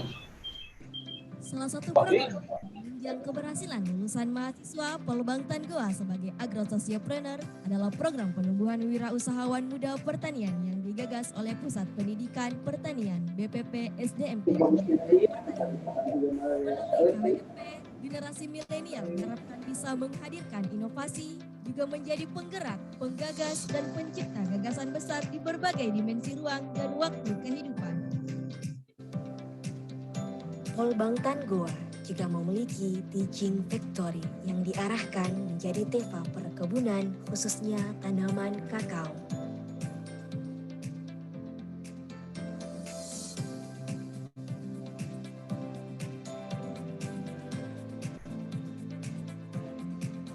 Tema perkebunan Polbangtan Goa dalam perkembangannya beberapa kegiatan telah dilakukan oleh mahasiswa, seperti budidaya tanaman kakao maupun pengolahan hasilnya.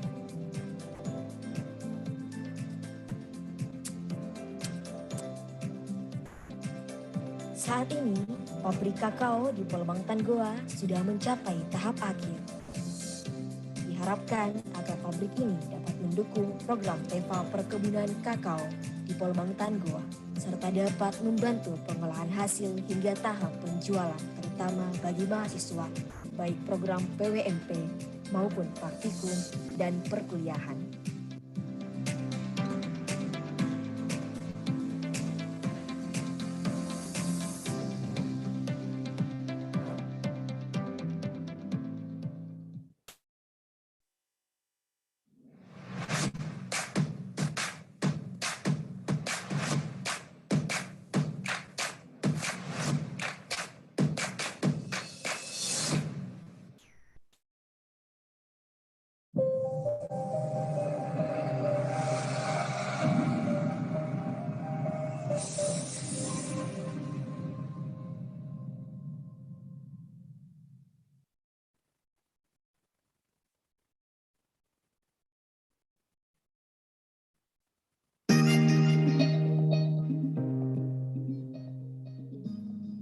Polbangtan Manokwari, in carrying out the learning process, prioritize a teaching factory-based campus.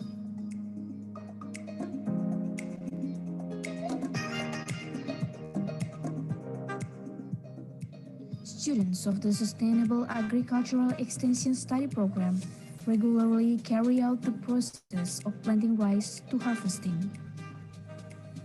In addition, The integration of practical research such as planting sweet potatoes as a form of food diversification.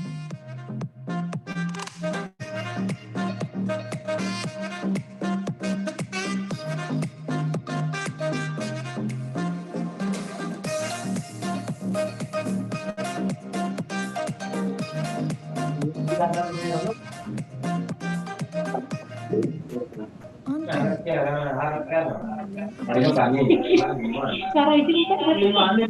shadows. Lu hanum di taker nih.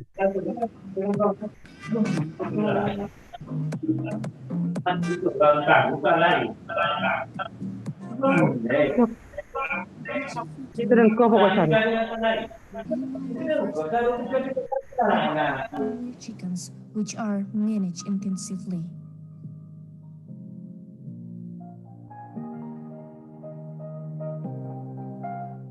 There are also laying hens with a cage system using a battery cage system.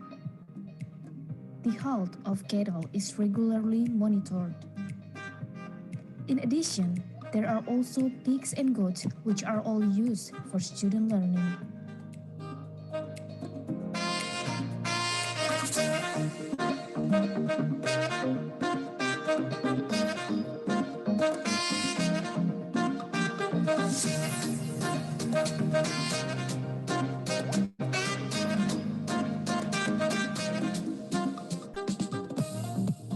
Teaching Factory, the Plantation Plants Production Study Program, includes cacao nurseries and land clearing.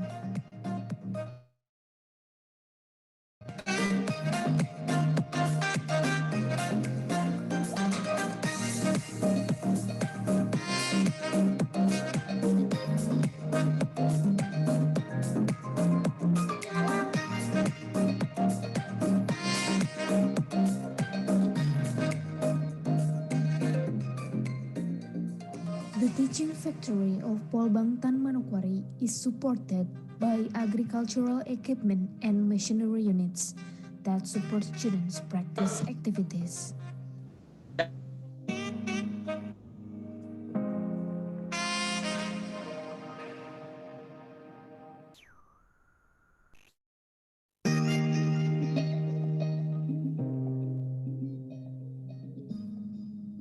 In addition, there is also a camping ground for bonding activities.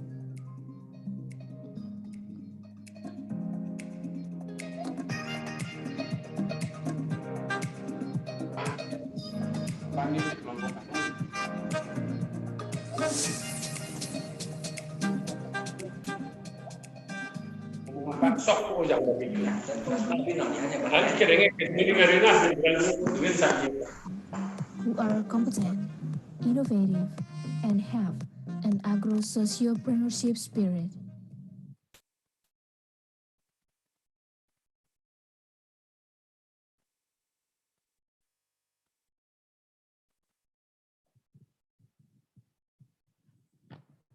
Ladies and gentlemen, we cordially invite you back to the room and please be seated because we will continue to the main event shortly.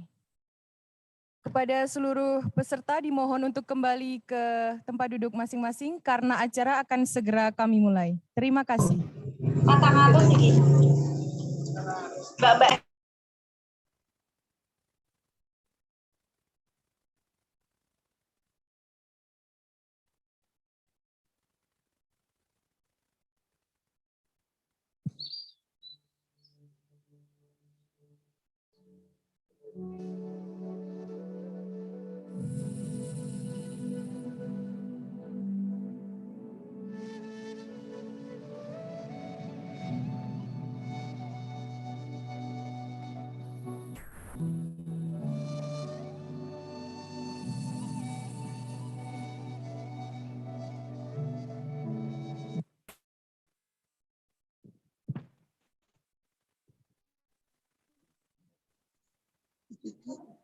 I will repeat it, ladies and gentlemen, we cordially invite you back to the room and please be seated because we will continue the main event shortly. Kepada tamu peserta diharap untuk kembali ke tempat duduk masing-masing dikarenakan acara akan segera kami mulai. Terima kasih.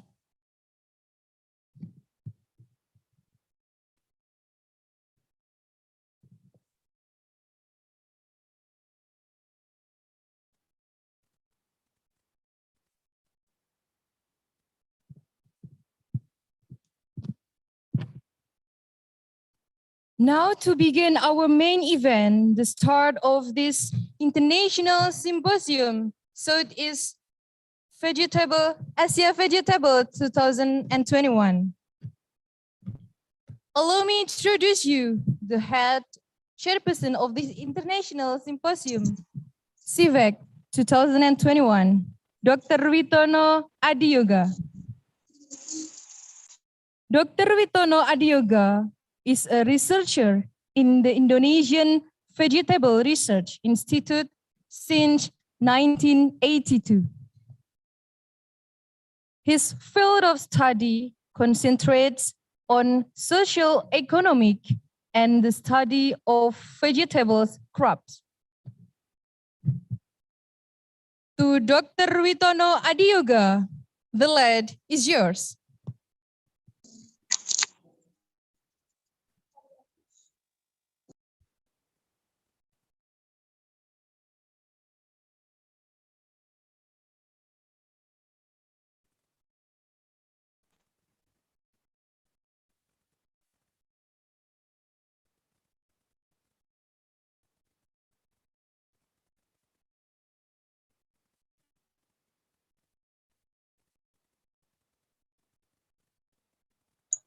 Iya.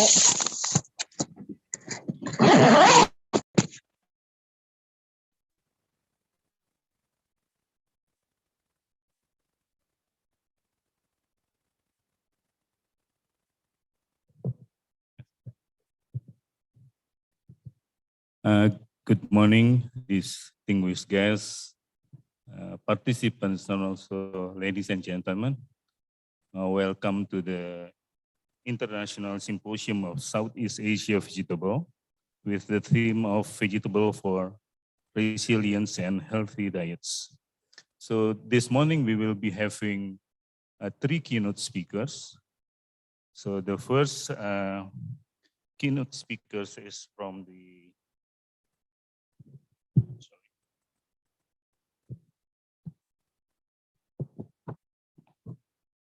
So the first keynote speaker will be presenting a paper entitled Policies on Horticulture Production During COVID-19 Pandemic in Indonesia.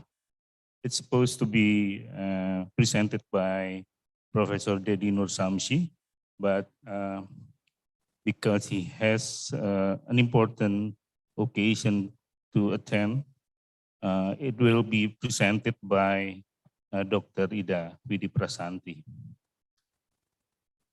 So I will invite Ibu Ida to the stage.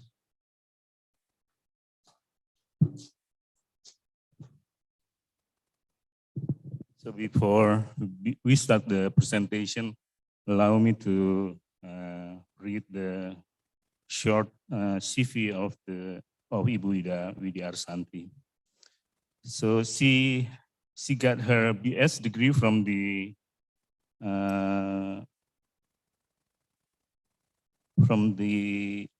IPB, Bogor Agricultural University, and then she got her master degree in Gajah Mada University, and then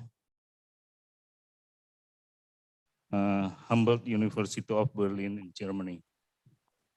So after her active career in several managerial positions in IARD, at present she is acting as the director of the Indonesian Center for Agricultural Education. So as a researcher, she has also been awarded as the most outstanding project and principal investigator of AFACI GAP project in 2014, 2015, and 2017. And as a researcher, she has also published some articles in both national and international scientific journals. So without further ado, I think I would like to invite Ibu Ida Santi to present her presentation. Thank you, Pak Witono. As the chairman of this session, thank you for already introduced me my short curriculum vitae. And because of the DG of Indonesian Agency of Extension and Human Resource Development has another agenda today, so I represent Professor Dedi Nur Samsi to present the policies on horticulture production during the COVID-19 pandemic in Indonesia as a keynote speaker. As we know already that because of the pandemic, we face many changes in global strategic of environment. Whereas we face the warning of the dry seasons, and then also the food crisis threat, disruption of food ability for all of the people in Indonesia, global food export restriction, and also the trade war among countries in the world. Iwan Sarwa karena perlu belenjang kan sok. Itu penting tugas kurang. And this kind of challenges is actually face and also threat our national food security because there are some challenges, for example, such as disruption of agriculture production, movement of people or labor restricted, and the disruption of food distribution and limited area of closure, people purchasing power decrease, and also happen layoffs in our country. So because of this condition, the Ministry of Agriculture have policies and also several programs. The first is increase staple food productivity. The second one, streamlining food distribution, and then facilitate transportation access because there are many limitations. Maintain price stabilization and also develop buffer stock and market intervention. And all of these program or activities have the main purpose to improving the welfare of the farmers. As already stated by the Ministry of Agriculture and also our President, said that the agriculture sector has contributed to the positive highest to national economic growth, which is in a position to experience in a slowdown. And because of this condition, we realize that agriculture sector still and remain positive and exists during this pandemic COVID-19. And then agriculture development face also several challenges. The first is food availability for more than 250 million Indonesian, and it is estimated to continue to grow in line with the population growth of 1.26% per year. And then we face also challenges on massive land conservation, the dominance of farmers who are mostly over 55 years old. The COVID-19 pandemic also disrupt food security, particularly for the restriction on the food distribution. The complexity of the institution that handle food from upstream to downstream make it difficult to increase the added value of the commodities. The formulation of food policy is still partial because of the implementation of food policy is carried out in a sectoral manner. So that's why, based on these challenges, we have to form kind of policy or solution to integrate upstream and downstream food management. In his instruction related to the agriculture sector, our president or the president of Republic Indonesia said that 3 points. The first is off-farm sector, that the farmer need to move from on-farm to off-farm by providing added value through processing agricultural product. And then the access or facilitate for credit is also necessary. We are in Indonesia call it KUR, Kredit Usaha Rakyat, and this is actually needed to explore or to improve the business of agriculture.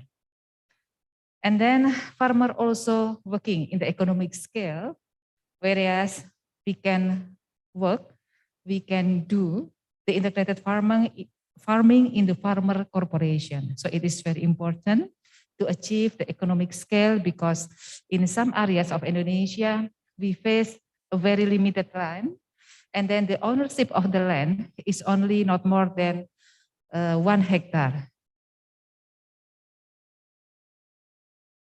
On this situation in Indonesia, and then the Minister of Agriculture have 5 action programs that try to solve this kind of problem of agriculture development.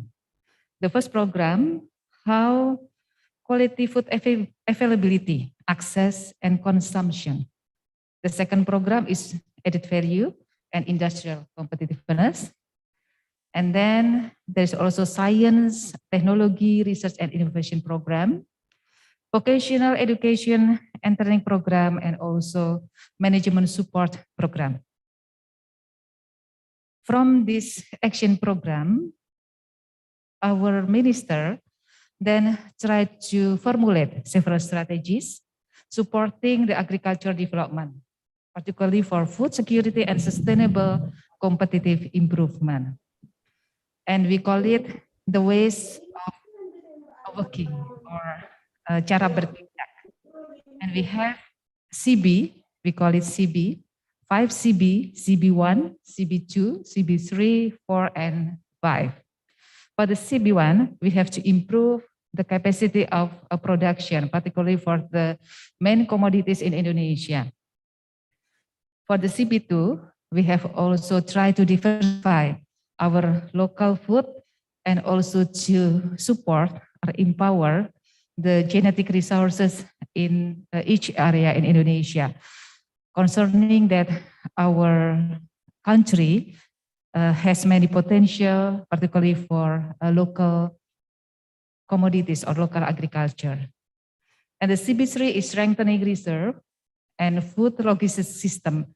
It is very important because we face limitation during the pandemic COVID-19, and then also the development of modern agriculture is very necessary, because during this pandemic, there are many limitations. We can use technology or innovation to keep working in agriculture, and then agriculture could support the food sovereignty in Indonesia.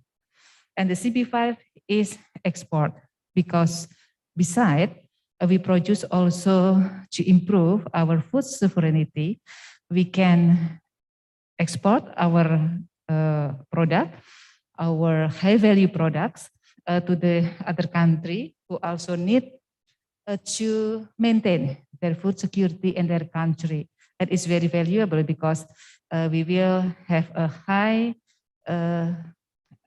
foreign currency in terms of export. And then based on the commodities we have, horticulture is very important. Horticulture or vegetable concern as a value products in Indonesia. So that's why we have to try to form the development of horticulture or vegetable in certain policies and also program. One of the program of the horticultures or vegetable is Kampung Hortikultura. We call it Kampung Hortikultura or horticulture village. Whereas in this Kampung Hortikultura, we have a concept that one village, it should be, there is a one priority commodities to be explored. And then in this Kampung Hortikultura or horticulture village, the government could support something that need by the farmers, for example, like assistant, capacity building, or maybe input in order to improve the capacity of business for the farmers. And do not forget that farmers should working in one system of agribusiness. It means that they cannot only working in one subsector, for example, for production commodities only, but they also integrated with the downstream and also with the upstream subsector, for example. And we can say that they have to work in one corporation area in order to produce the economic scale, so the farmers would feel of the demand of the consumer in Indonesia, and also they can work in economic scale efficiency and effectively. And for sure, if they are working in this integrated farming in the corporation areas, it will be increase the welfare of the farmer in these certain areas. Something about horticulture, the high value product is also need to be digitalized, because now we are coming in the industry 4.0. Some of the activities that are trying to digitalize the vegetable activities, vegetable farming, for example, have to be done. For example, like we are moving from conventional farming to the digitalization or development information system. Something about horticulture. There are many programs, for example, there are many systems, there are many applications who make the farmers or all of us easier to work in horticulture sector, because this kind of limitation, this kind of restriction, and then we can still try to market our product or farmers' product directly to the customer, for example. And then it is very important also to taking care of promotion, product development, product marketing, and also export in order to meet the demand of the customer of horticulture or vegetable. Well, something that also very important, we should also talking about the human resource development in horticulture or vegetable, because nowadays horticulture or vegetable considered as the high value product should be managed efficiently. It is very important to improve the human capital capacity, for example. It's very important also to implement the digital technology and also adapt the innovation that change very quickly for the horticulture product.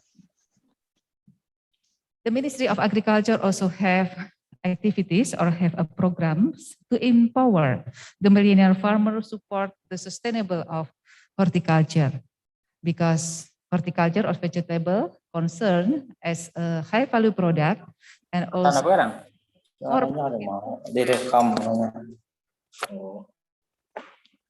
give more profit compared to the other crops or commodities. So we are trying to support, we are trying to import, to keep.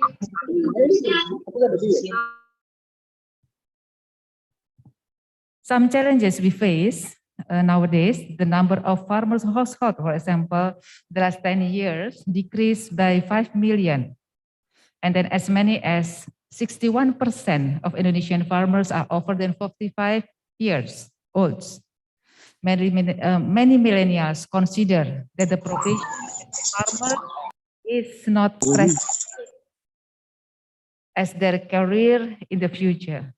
And the decline on the number of farmers also threaten Indonesia to realize the food sovereignty in the future.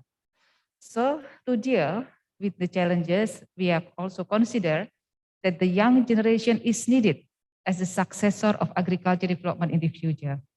Technology advance is also needed, particularly we are now in Industry 4.0, and then the millennial farmer are expected to innovate and have creativity and ideas to working in agriculture with new product and also meet the demand of the customer. Availability of agricultural land still in Indonesia. So that's why we could push some of the young generation or young farmer or the millennial keep working in agriculture because we still have potential on that.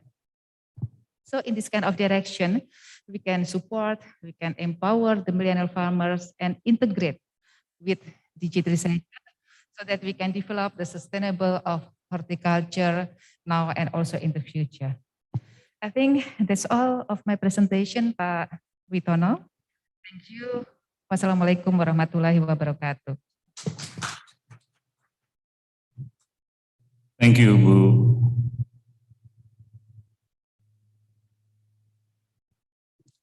Thank you, Bu. Thank you, Bu Santi, for the excellent presentation. So let's move to the second keynote speaker, Dr. Premnath. Allow me to read his short CV. Dr. Premnath is the founder of the PNAS Foundation established in 2000. So Dr. Nath obtained his PhD degree in horticulture from the Kansas State University in the USA in 1962. The same year, he returned to India and served as the Indian Agricultural Research Institute, University of Utsipur, Indian Institute of Horticultural Research for about 15 years before joining the Food and Agriculture Organization of the United Nations, and served in different capacities in a number of countries like Indonesia, Nigeria, Saudi Arabia, Yemen, Arab Republic, Italy, Myanmar, and Thailand for about 25 years. With the last posting as FAO Assistant Director General and Regional Representative for Asia and the Pacific, and headed FAO Regional Office in Bangkok, Thailand, from where he retired in 2000. So even on his retirement with the FAO, Dr. Nath continues his activity on issues on food and agriculture, horticulture, through the Dr. Premnath Agricultural Science Foundation, PNASF, to which he has donated his life savings. Recently, Dr. Premnath is the chairman of the Premnath Agricultural Science Foundations. As a chairman of the organizing council of the International Conference on Vegetable in 2002, he successfully organized the conference held during November 2002 at Bangalore, where about 700 delegates from about 39 countries participate. During the 29th June and 2nd July of 2005, he organized also the first international workshop on urban and peri-urban agriculture for ASEAN countries at Bangalore for the FAO UN, where delegates from different ASEAN countries participated under his chairmanship. And then the International Conference on Horticulture was organized also by the PNASF, VEGINET and the University of Agricultural Sciences, Bangalore, during November 9 until 12 in 2009 in Bangalore also, where about 750 participants from more than 40 countries attended. So he served as the chairman of the WTO cell government of Karnataka and as the member of the various committees in food and agriculture at the state, national, and international level. So he is the fellow of a number of national and international professional societies, academy in horticulture and agriculture. So I would like to invite Dr. Premnath to present his paper. So because I heard that we still have a connection problem with Dr. Premnath. So what we are going to present is his slides presentation. Please.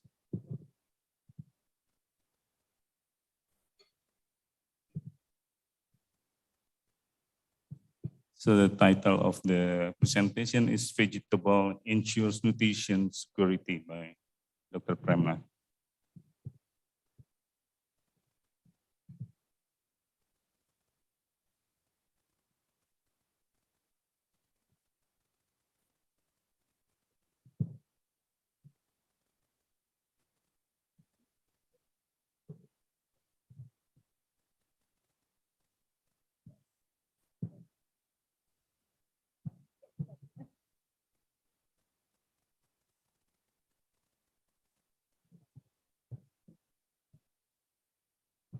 We are really sorry for this inconvenience, but we still have connection problem with Dr. Prema, so he could not be available online. So he just present his presentation.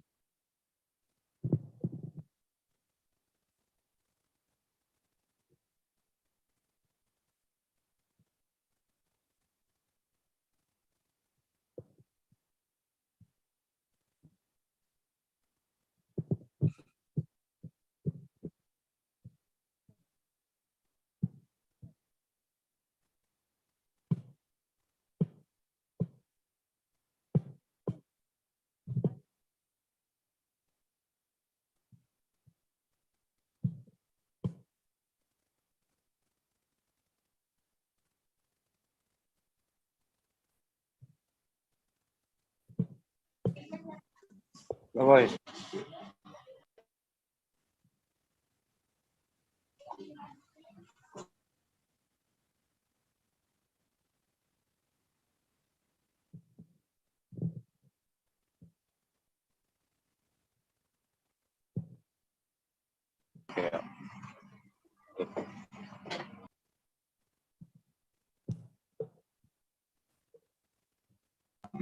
Ada suara tuh. Ada suara tuh.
Okay.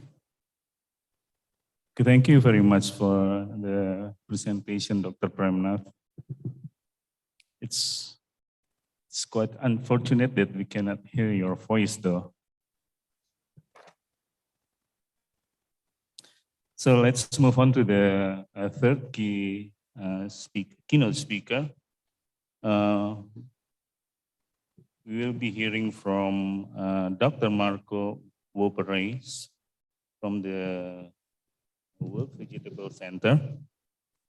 So before he presents his papers, so I would like to also to read his short curriculum vitae. So Dr. Marco joined the World Vegetable Center as Director General in April 2016 and is based in Taiwan. An agronomist with a doctorate in tropical agronomy from Wageningen University, the Netherlands. He has global expertise in agricultural science and management, and previously served as Deputy Director General and Director of Research for Development of the Africa Rice Center in Benin, and as the Director of the Annual Crops Department of the French Agricultural Research Center for International Development, CIRAD, in France. He also worked in different capacities for the International Fertilizer Development Center in Togo, the West Africa Rice Development Association, now Africa Rice in Senegal and Cote d'Ivoire, and for the International Rice Research Institute in the Philippines. His specific strengths include fostering productive, action-oriented partnership for efficient and effective research among international research institutes, national research systems, the private sector, and community organization. So the paper that will be presented by Dr. Marco, entitled Vegetable Research Matters for Southeast Asia. So for Dr. Marco, the floor and screen are yours. Well, thank you very much, Mr. Chair. Allow me to share my screen.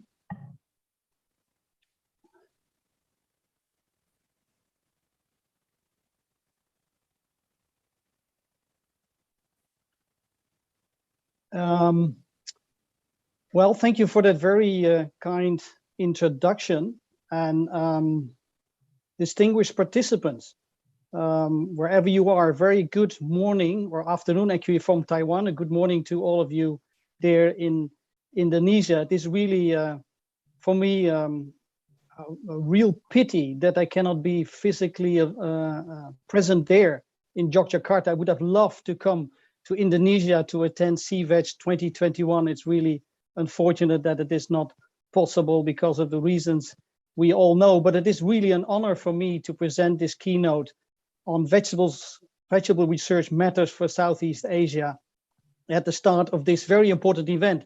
So I would like to go with you through 3 points, basically, just to highlight why more research on vegetables is really critical now, more than ever, I would say.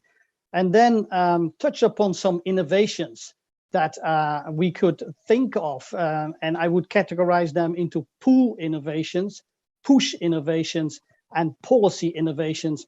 And then I would like to conclude. Well, why is it so important now to work on vegetables? Because they can really be an option to make our food systems more healthy, because our current food systems are clearly failing human health. 3 billion people right now suffer from poor quality diets, be it either too many calories and fats or too few micronutrients or both.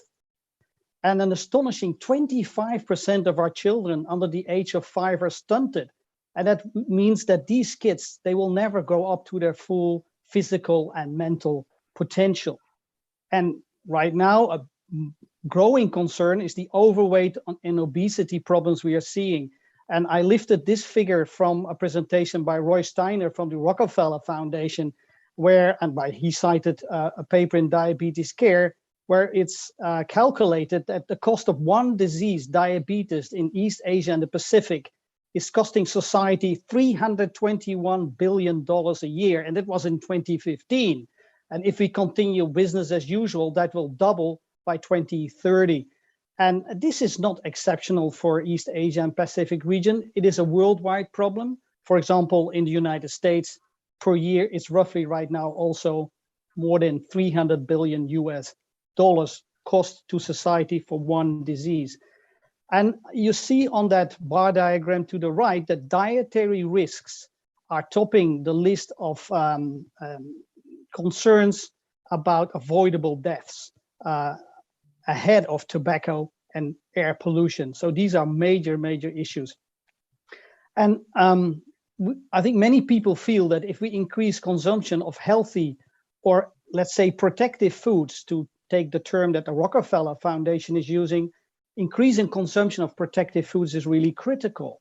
And what do we mean with protected foods? Legumes, vegetables, fish, fruit, whole grains, nuts, and seeds. And if you look at the diagram there to the right, to the bottom of the slide, you see that worldwide these protective foods are critically under-consumed. Just look at the vegetables. You see there that worldwide per capita consumption of vegetables is only at 53% of what the World Health Organization considers as minimal. So we have a long way to go. And let me just zoom into a bit the regions worldwide and look at vegetables and fruits. Well, I work for the World Vegetable Center, so you will forgive me that I look at the vegetables, but fruits are close cousins, of course, of vegetables. Usually people talk about fruits and vegetables, but let's look at the vegetables here. And these are box plots. So if you just zoom in on sub-Saharan Africa, the box plot there has a solid line in the middle of the box. That's the median. So if you look at that, you see that 50% of countries in sub-Saharan Africa are facing a per capita consumption rate of vegetables of less than 70 grams per capita per day. That is way below the red dotted line you see there, which represents what World Health Organization says is minimal 240 gram per capita per day. That's about 3 servings of 80 grams. And it's way below the red solid line, which represent what Afshin et al. Published in 2019 as being the optimal level for vegetables, 360 grams per capita per day. So yeah, everyone is way below that. There are some countries in East Asia that are close or just above the World Health Organization recommendation, but grosso modo, all countries fall way short of recommended levels in fruits and vegetables, and that's a major issue. And it can become worse. By 2050, 70% of the world's population will be living in urban areas. Urbanization is all over the place. And yeah, that means there will be more mouths to feed. I hope with nutritious food. Yeah, and that's already not possible now.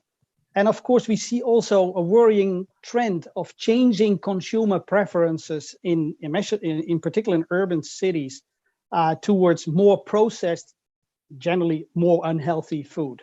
So we have to fight against that and create the space, if you like, for the protective foods I just talked about. So affordability of vegetables is, of course, you all know that the key issue, and you can see it on the map, the orange and red countries. There's a problem with affordability in Asia and also in sub-Saharan Africa. And in general, valuing vegetables is not obvious. Sometimes we need to convince people to eat more vegetables for X, Y, Z reasons. And yeah, a lot of work on the demand side is needed. Now, on the supply side, it's also interesting where you see with vegetables variable levels of productivity, depending on maybe what Dr. Arsanti called the modernization of horticulture. So if you go from left to right, or maybe you should go from right to left, modernization is taking shape. So on the left, Armenia, you see their protected cultivation in greenhouse tomatoes. It's all tomatoes. You see there maybe 120 tons, 130 tons per hectare per year is possible there. And if you move to the right and we end in open field rain-fed tomato production systems, there maybe we only have 7 to 10 tons. So you go from 120 to 7 to 10. And of course, if you think of tomato, you can reach by now 550 to 600 tons per hectare under completely controlled conditions, of course, with completely different management and completely different varieties. So there is a lot of variability there. There's a strong seasonality component as well, which leads to sometimes having too many vegetables and sometimes not enough. So you have all these price fluctuations. So how can we actually even out those price fluctuations and grow vegetables year round is a key question. And how can we combat post-harvest losses? On top of all that, there are concerns about food safety. And that is maybe why sometimes consumers don't want to eat vegetables, because they're afraid maybe of pesticide residues.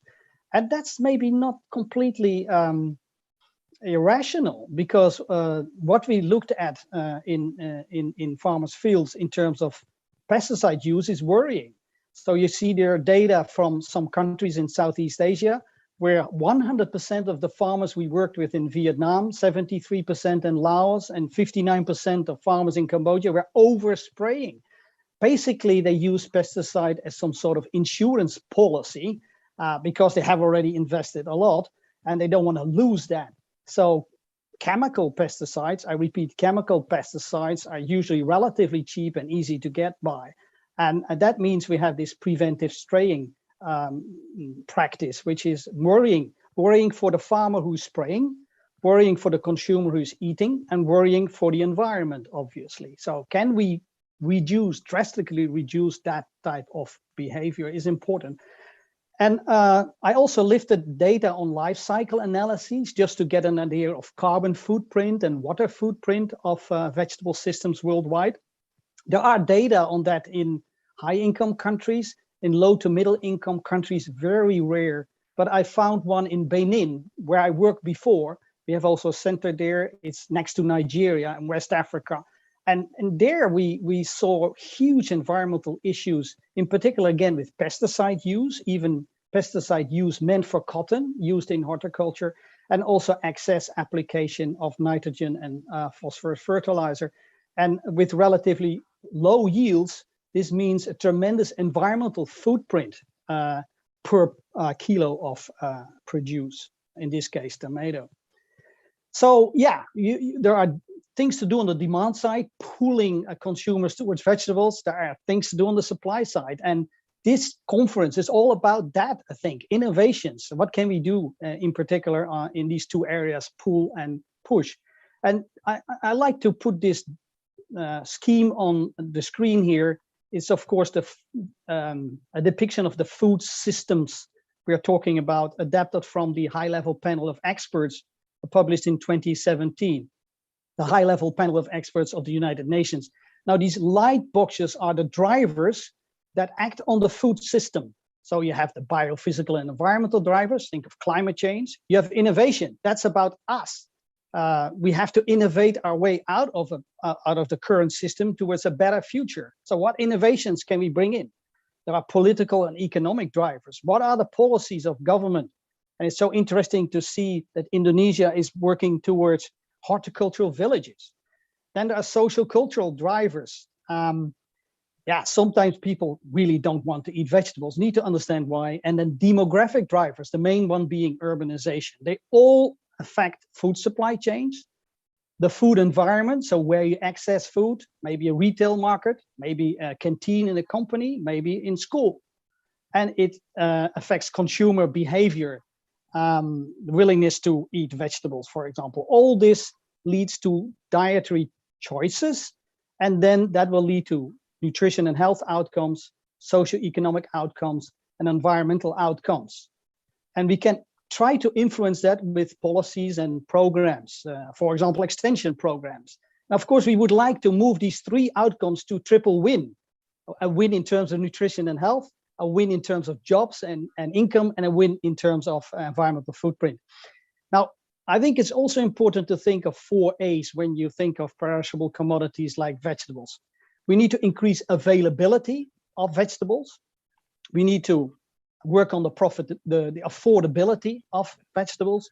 We need to work on accessibility, because sometimes people may not be able to access vegetables. Think of a big capital where maybe it's easier to buy junk food than vegetables, right? And acceptability. So these 4 A's we need to keep in mind. Now, I like to keep this scheme still on the screen for a second, to think about what COVID-19 actually meant for vegetable production systems. So the first thing was a lot of people became ill. And studies showed that if you are better nourished, if you have better quality diet, you're less likely to get seriously ill from COVID-19. Of course, lockdowns immediately affected food supply chains. Access to seed was a big issue in Asia because lots of farmers buy their seed from seed companies, about 20 to 30%. Labor shortage, because vegetable systems are labor intensive. Transport issues to get products to the market, and thereby creating losses. Availability at stores came down, prices went up, and affordability became a problem. And we saw even the demand shifting away from vegetables and fruits towards more processed commodities because they were just available and cheap.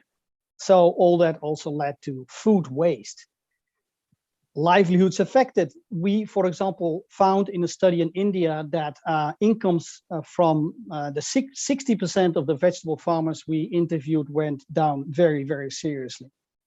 Now, key takeaways from the studies we have done in 2020 and 2021 in Africa and Asia, there are quite a few. I'll just lift out 1 or 2 given time constraints, but I think the one in bold is the main one. COVID-19 is exacerbating existing challenges and has revealed important weak points in our food systems.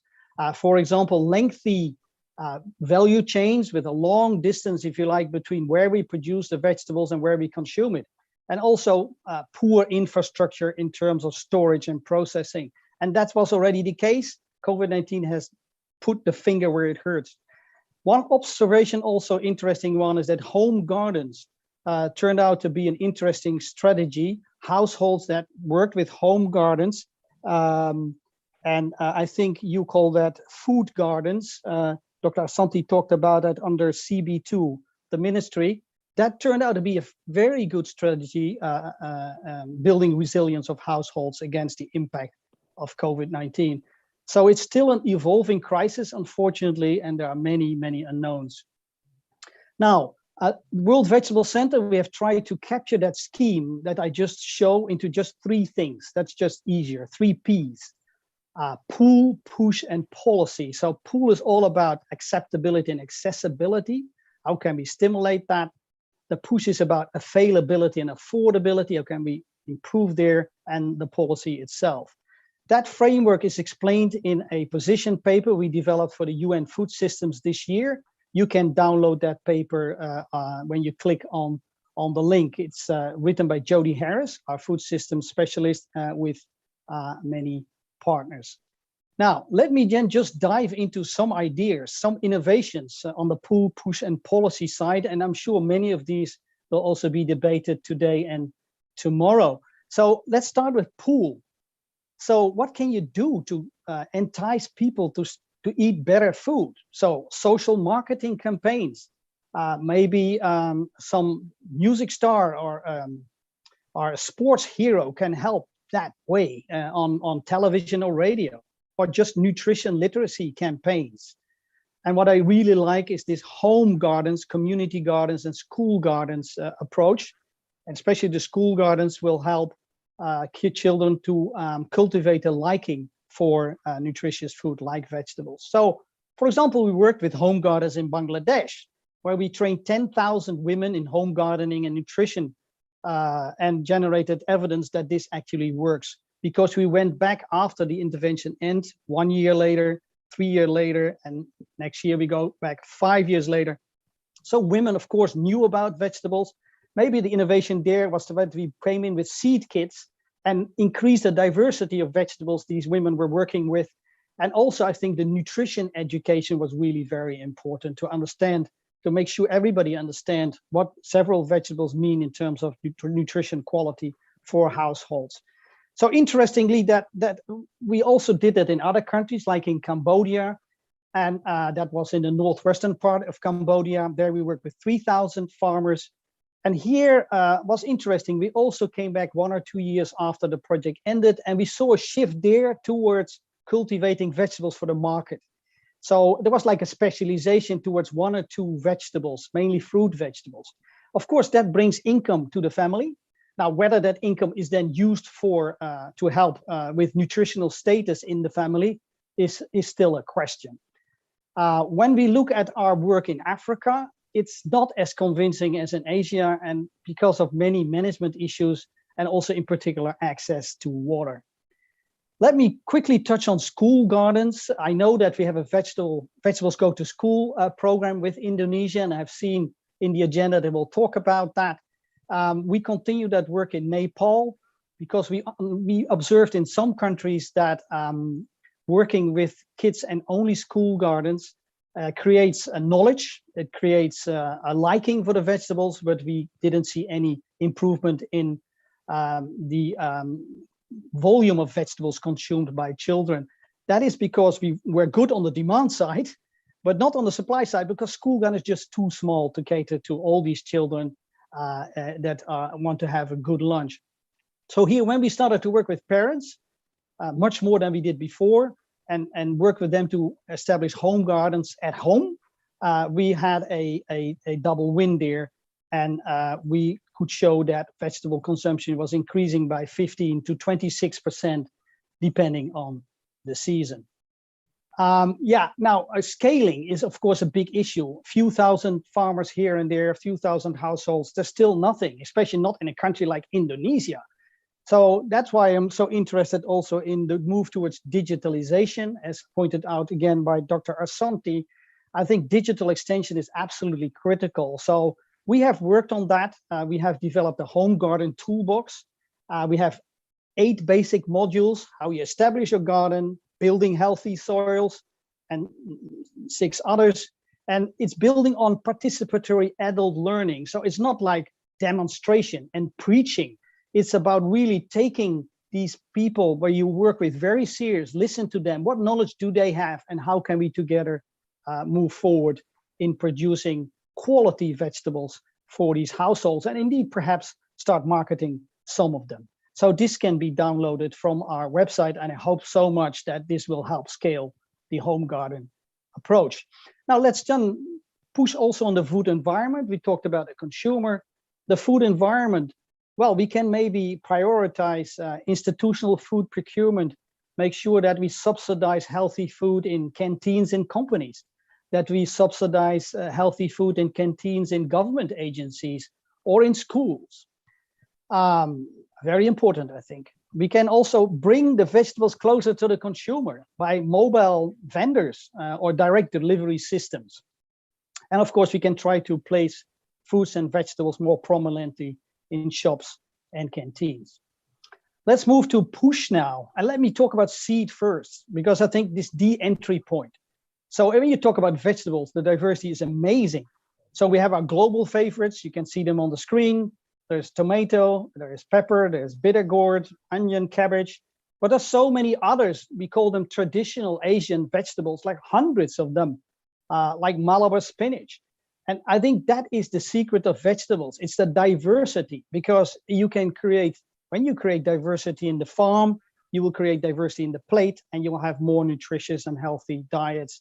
And you create also many niche markets, allowing people to earn a living. So when I think of the horticultural village, the Kampung Horticultura, maybe some of these villages can start to specialize in some of these traditional vegetables.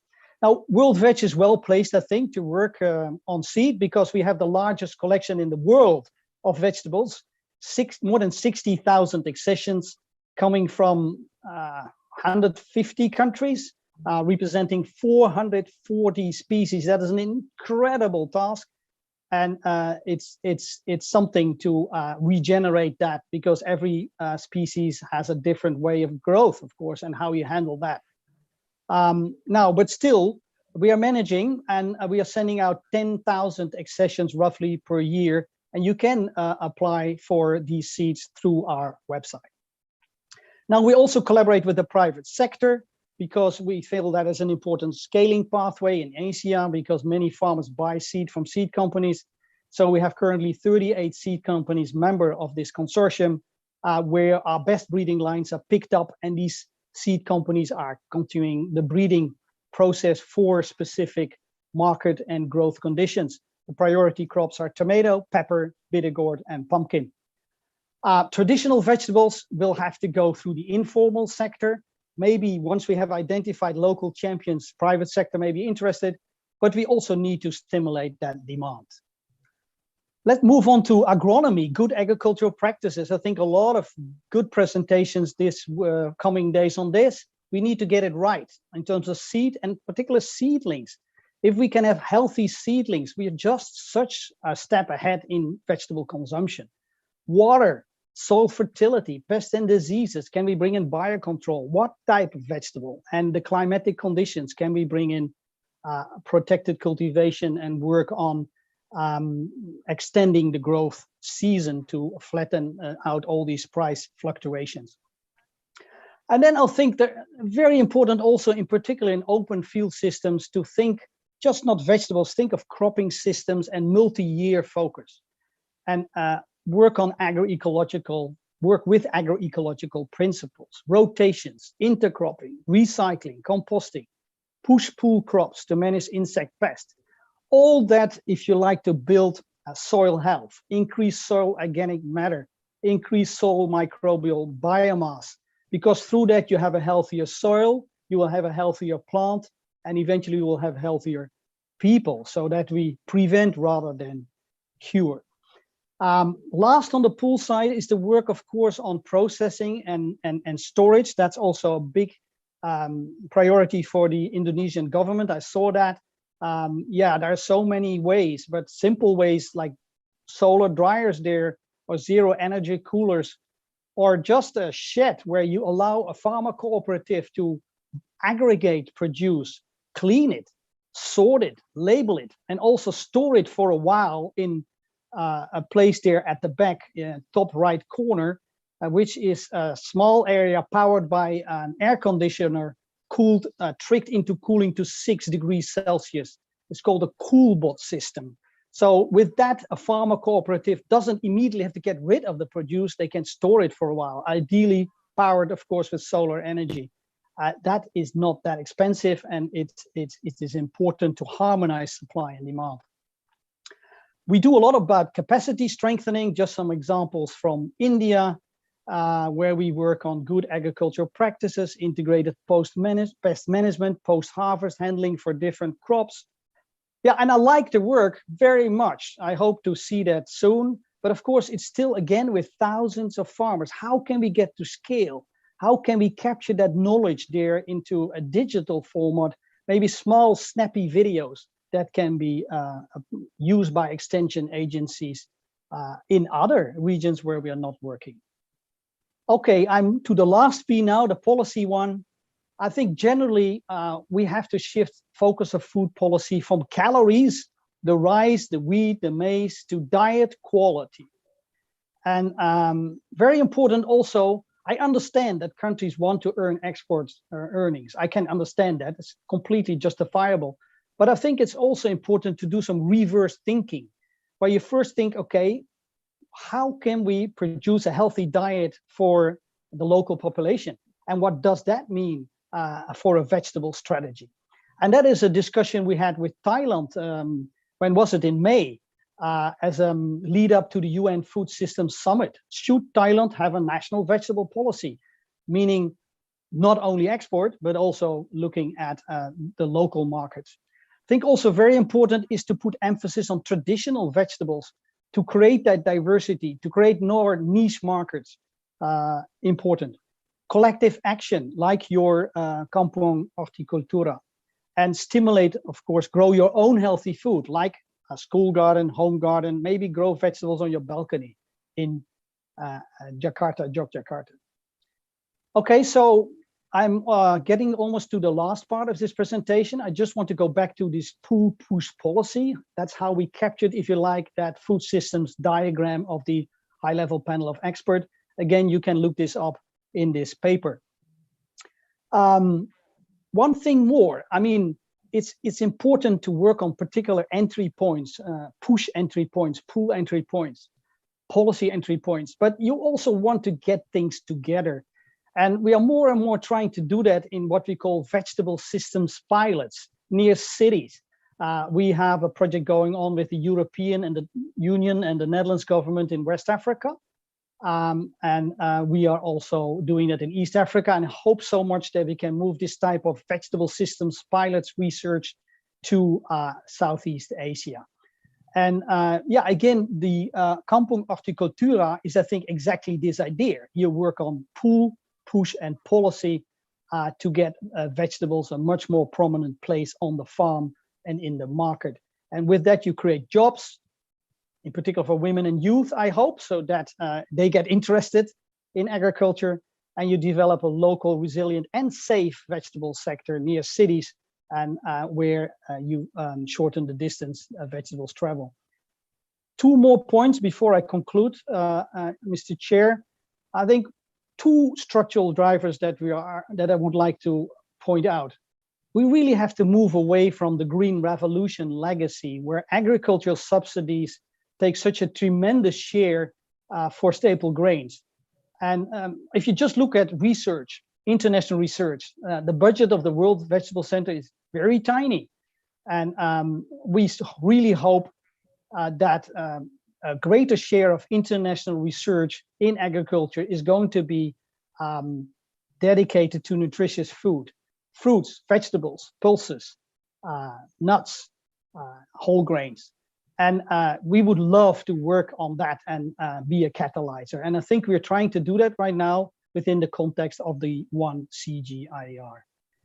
One other thing I would like to point out, whilst we are talking, something bad is happening. We are losing valuable diversity because of urbanization, because of homogenization of production systems and consumption patterns. Valuable traditional vegetables are disappearing whilst we are speaking. So we really need to work on a rescue effort there at national and international levels to promote in situ and ex situ conservation. So I would like to conclude then with these pull, push, and policy priorities for research and action around vegetables, but I think many can be generalized to protective foods. So we need to work on pull innovations to understand the drivers of vegetable intake for different consumer segments. We need to make sure, again, pull, understand how we can make vegetables more valued in general, maybe through school, home, community gardens, social marketing campaigns. and then bring push together to reduce risk, maybe through protected cultivation, avoid losses, enhance food safety, and work also on traceability, because that will lead to more consumer confidence. We need to work on push innovations to get that year-round availability of vegetables. So I guess that needs different types of vegetables, different species, maybe also protected cultivation.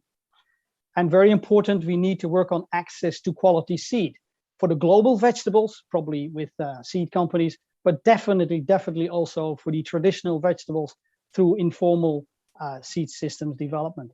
And then really would like to see more of these vegetable systems pilots, like a mirror to the Kampung Horticultura. A lot of work is needed in terms of capacity building. Digital extension is going to be key. We need to safeguard vegetable diversity, and we need to invest in research. Thank you very much for your attention.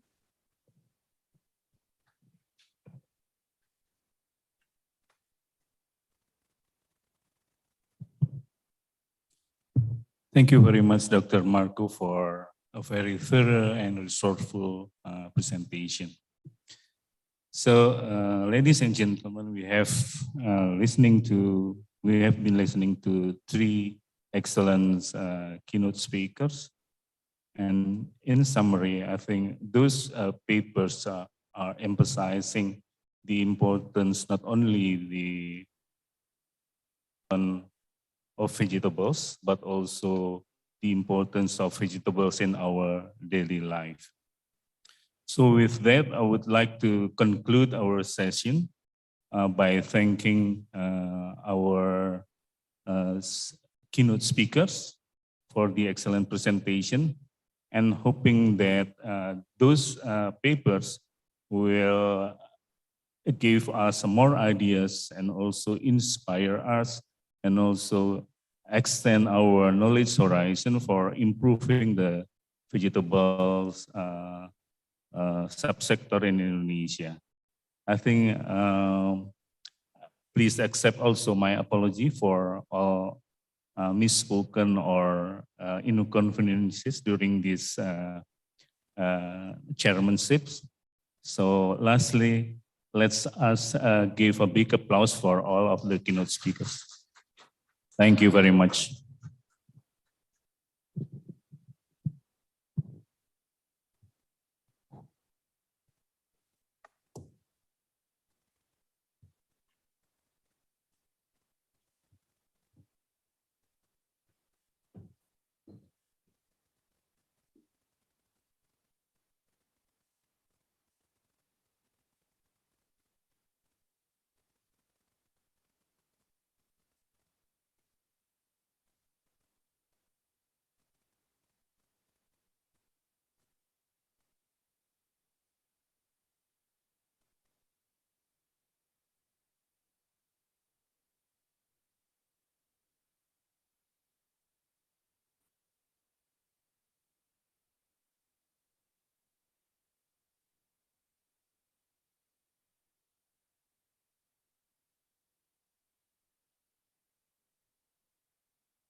Thank you to Dr. Witono, apologies. Thank you to Dr.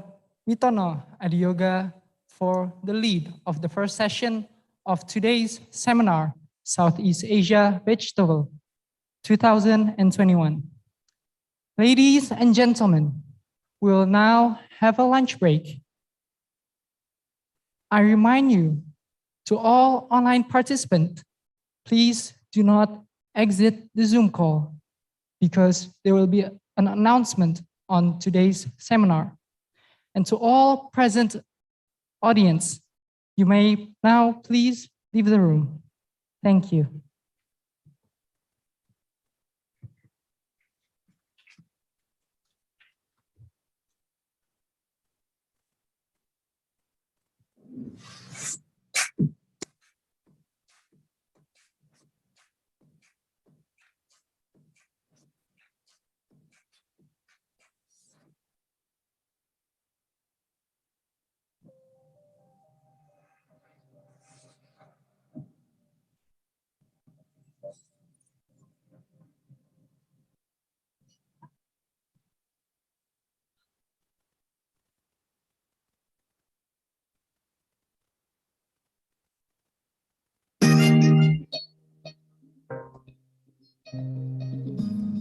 Polbangtan Manokwari, in carrying out the learning process, prioritize a teaching factory-based campus.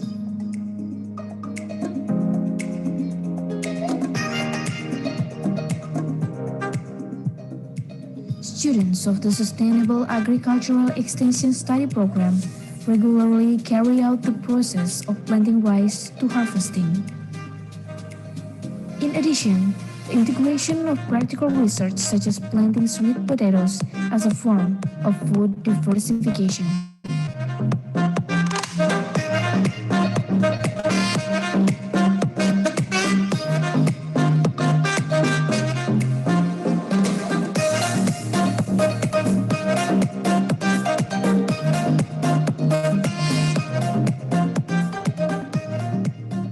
On campus, students do land optimization such as planting medical plant and vegetables.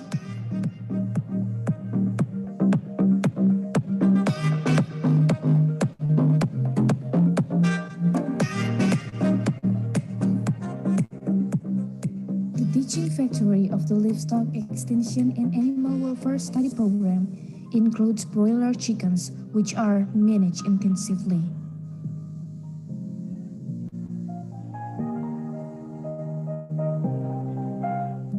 There are also laying hens with a cage system using a battery cage system. The health of cattle is regularly monitored. In addition, there are also pigs and goats, which are all used for student learning.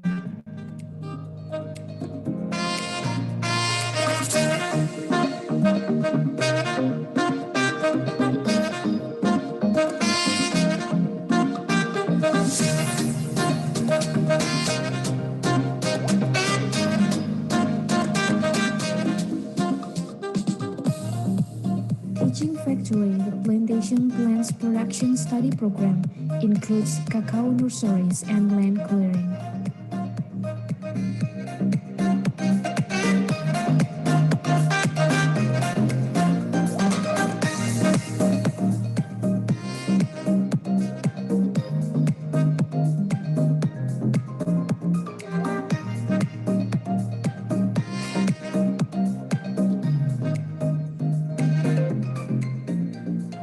The teaching factory of Polbangtan is supported by agricultural equipment and machinery units that support students' practice activities.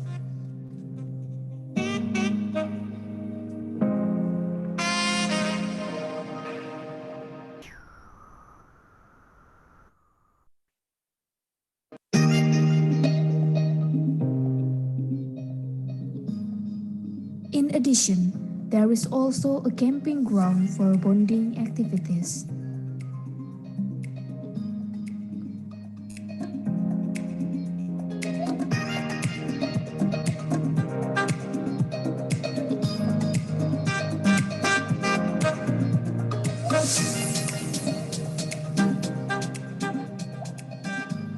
With the teaching factory, Polbangtan Manokwari graduates will become agricultural generations who are competent, innovative, and have an agro-sociopreneurship spirit.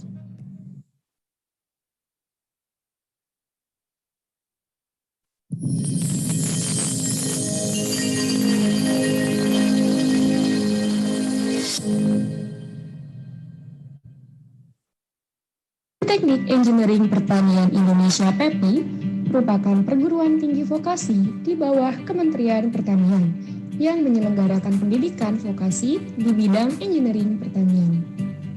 PEPI menghasilkan tenaga teknisi yang terampil, berintegritas, dan memiliki jiwa entrepreneur serta berwawasan industri 4.0.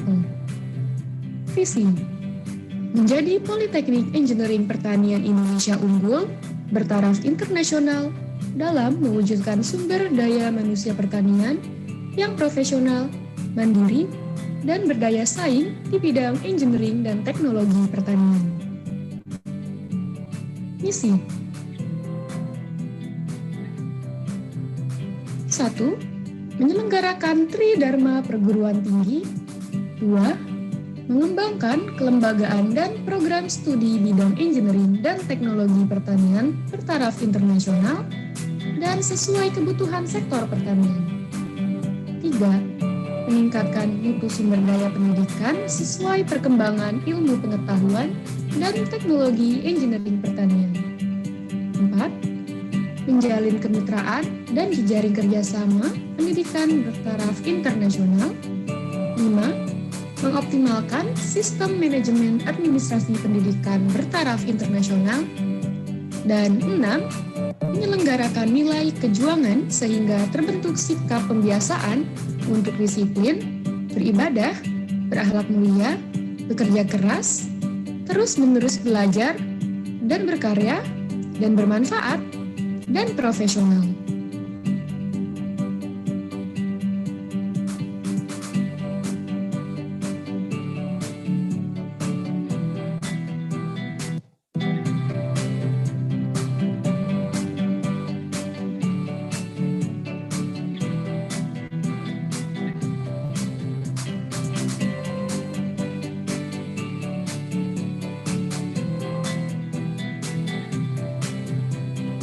Politeknik Engineering Pertanian Indonesia memiliki 3 program studi. 1. Program Studi Teknologi Mekanisasi Pertanian, Program Diploma 3.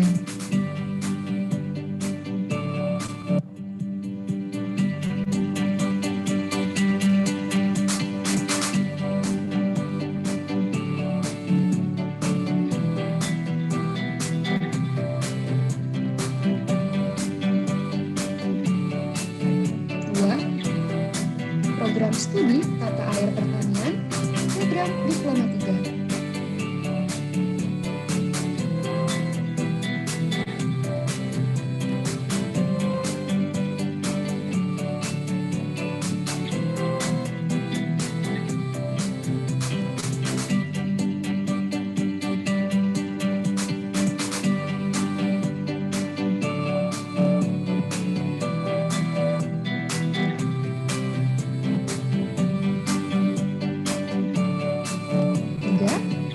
Program Studi Teknologi Hasil Pertanian, Program Diploma 3.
Halo Sobat Pertanian, Selamat datang di SMKPP Negeri Banjarbaru. Perkenalkan, nama saya Muhammad Ihsan Padil.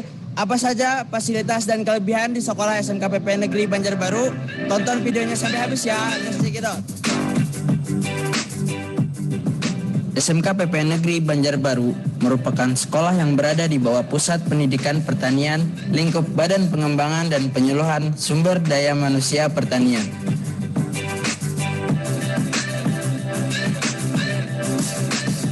Sekolah yang didirikan pada 1 November 1955 ini berlokasi di Jalan Putri Junjung Buih, nomor 15, Banjarbaru, Kalimantan Selatan.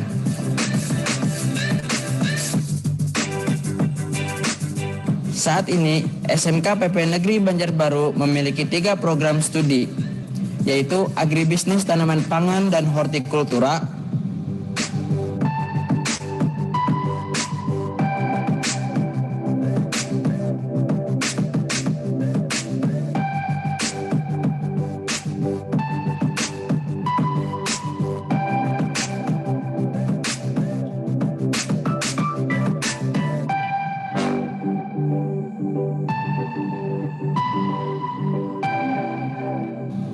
Agribisnis Tanaman Perkebunan,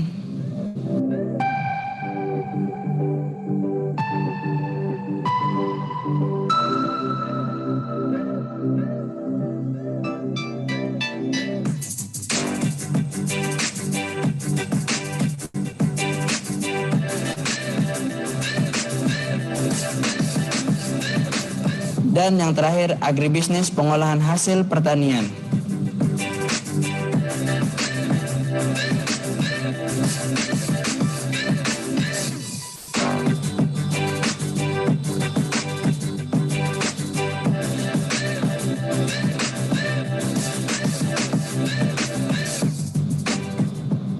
Untuk mendukung proses pembelajaran, sekolah ini sudah dilengkapi sarana dan prasarana yang cukup memadai.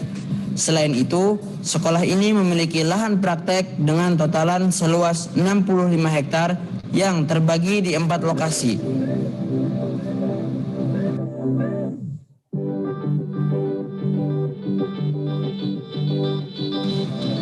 Selain melaksanakan proses belajar mengajar, sekolah ini juga mendukung program-program utama dari Kementerian Pertanian seperti Penumbuhan Wirausahawan Muda Pertanian atau PWMP, Komando Strategis Pertanian atau Kostratani, Food Estate, Petani Milenial, Yes Program, dan kegiatan lainnya. Nah, itu tadi sekilas profil dari SMKPP Negeri Banjarbaru. Terima kasih telah menyaksikan dan sampai jumpa di vlog SMKPP lainnya.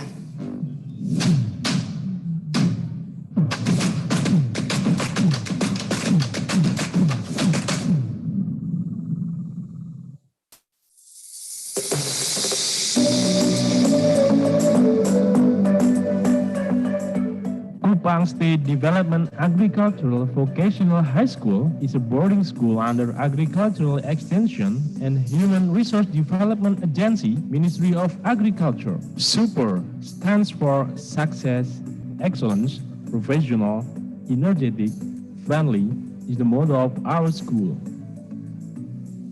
Located on Timur Raya Road, 49, with a strategic school location on the side of the highway. It has 213 students attending this boarding school. There are 3 study programs at this school. The Food, Crop and Horticulture Agribusiness Study Program has 1 teacher with a master background and 6 teachers with undergraduate one. The Ruminant Livestock Agribusiness Study Program has 8 teachers with master backgrounds and 5 teachers with undergraduate backgrounds.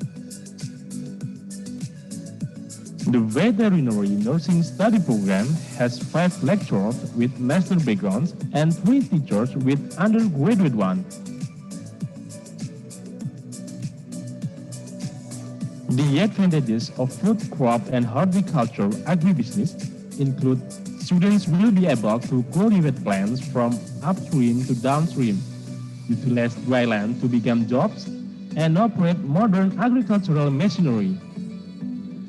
The advantages of ruminant livestock agribusiness is that students are able to cultivate ruminants, produce forage for animal feed, and process and preserve animal feed.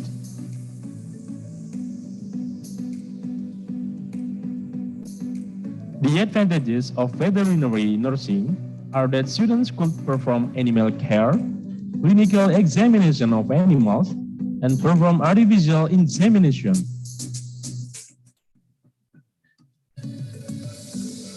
Infrastructure facilities that support learning activities include seed labs, post-harvest labs, hydroponic gardens, and agricultural machinery. Supporting infrastructure for ruminant livestock agribusiness activities, including installation of cattle and goats, forest land, slaughterhouse, and post-harvest lab. Infrastructure facilities that support veterinary nursing activities include animal health laboratories, abattoirs, and veterinary clinics. In supporting the Ministry of Agriculture's program related to farmer regeneration, the school has taken a role. Among them, there are ambassadors of millennial farmers, young agricultural entrepreneurs, micro-entrepreneurs in the livestock sector, and inseminator or animal orders. Assalamualaikum warahmatullahi wabarakatuh. Salam sejahtera untuk kita semua, salam sehat untuk kita semua. Kalau mau menjadi hebat, bertani itu adalah hebat. Tetapi menjadi petani itu keren.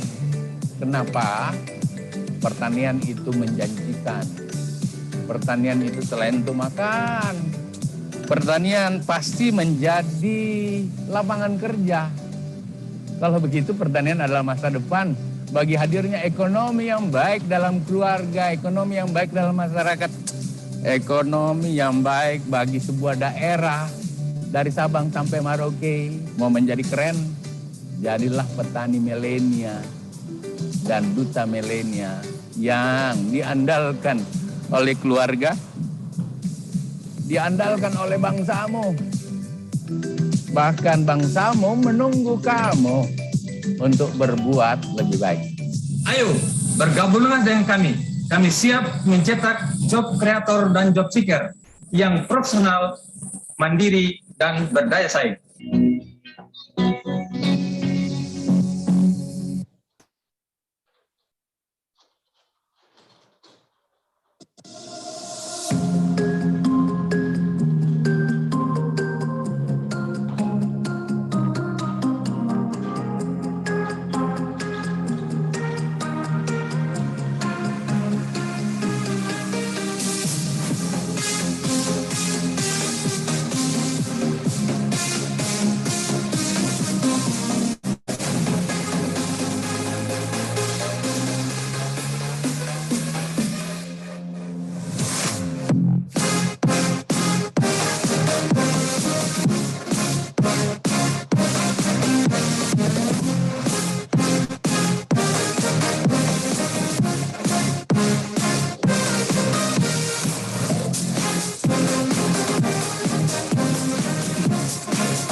Hello,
ladies and gentlemen, Sobat Yes, my name is Muhammad Alfidur Kuncoro. Let me be your host on Bincang Podcast today. Before we start the podcast, make sure that you are subscribed to the Youth Employment and Entrepreneurship Support Service, Yes YouTube channel, and all social media, Yes. How are you today, Sobat Yes? I hope you have a good day. On this beautiful day, we have a special guest for our podcast, Youth Employment and Entrepreneurship Support Service. She is Miss Dr. Ida Widi Arsanti, SPMP, as the Director of the Indonesian Center for Agricultural Education. Also, with the particular topic, the existence of Indonesian Centers for Agricultural Education at Indonesian's Development Polytechnic towards Global School of Smart Farming. Good morning, Miss Santi. How are you today? Fine, thank you, Mas Alvino. I'm fine. Okay, I hope you have a great day today. Yes, sure. Yes, wonderful chance for me to keep in touch with you, discuss about the existence of Indonesian Center for Agricultural Education and Indonesian Development Polytechnic towards Global School of Smart Farming, precisely with the particular topic in the agriculture sector in present day. Before we go to the main question of the podcast, let me know more about the Indonesian Centers for Agricultural Education. How many UPT or technical implementation units are managed by Indonesian Center for Agricultural Education, and what are they, Ms. Santi? Okay, thank you, Mas Alvino. Thank you again, also for Sobat Yes, for having me in this session. As we know that the Indonesian Center for Agricultural Education is under the Ministry of Agriculture and also under the Agency of Human Resource Development.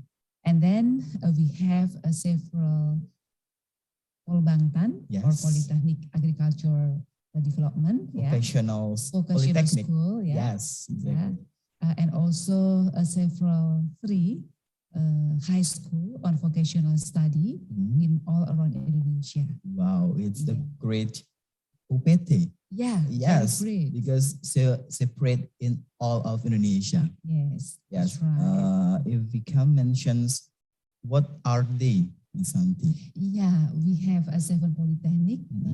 There are in Medan. Yes. And then in Bogor. We have also in Serpong, Yogyakarta, and also in Magelang, in Malang. And then in Eastern Indonesia, we have also in Goa, in Papua, Papua, West Papua, Yes.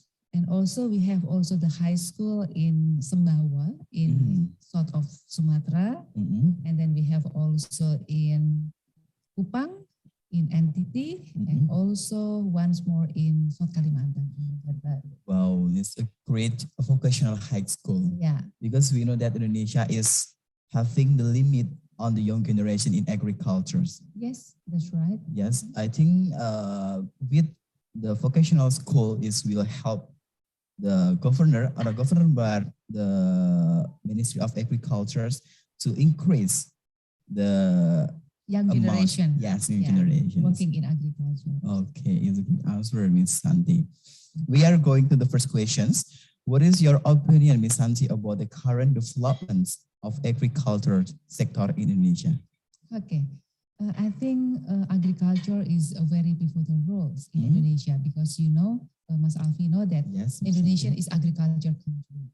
And then we know that even during the pandemic COVID-19, agriculture is still the pivotal sector because you also mentioned that our agriculture sector increased significantly in terms of production, in terms of productivity, in terms of export, and also the farmers' welfare during the period of 2019 to 2021.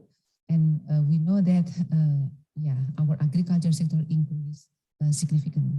Okay, if we are talking about the other sector is decreased, but in agriculture in the pandemic should increase. Yeah, that's right. Wow, it's a great sector, I think. Opportunity for ours.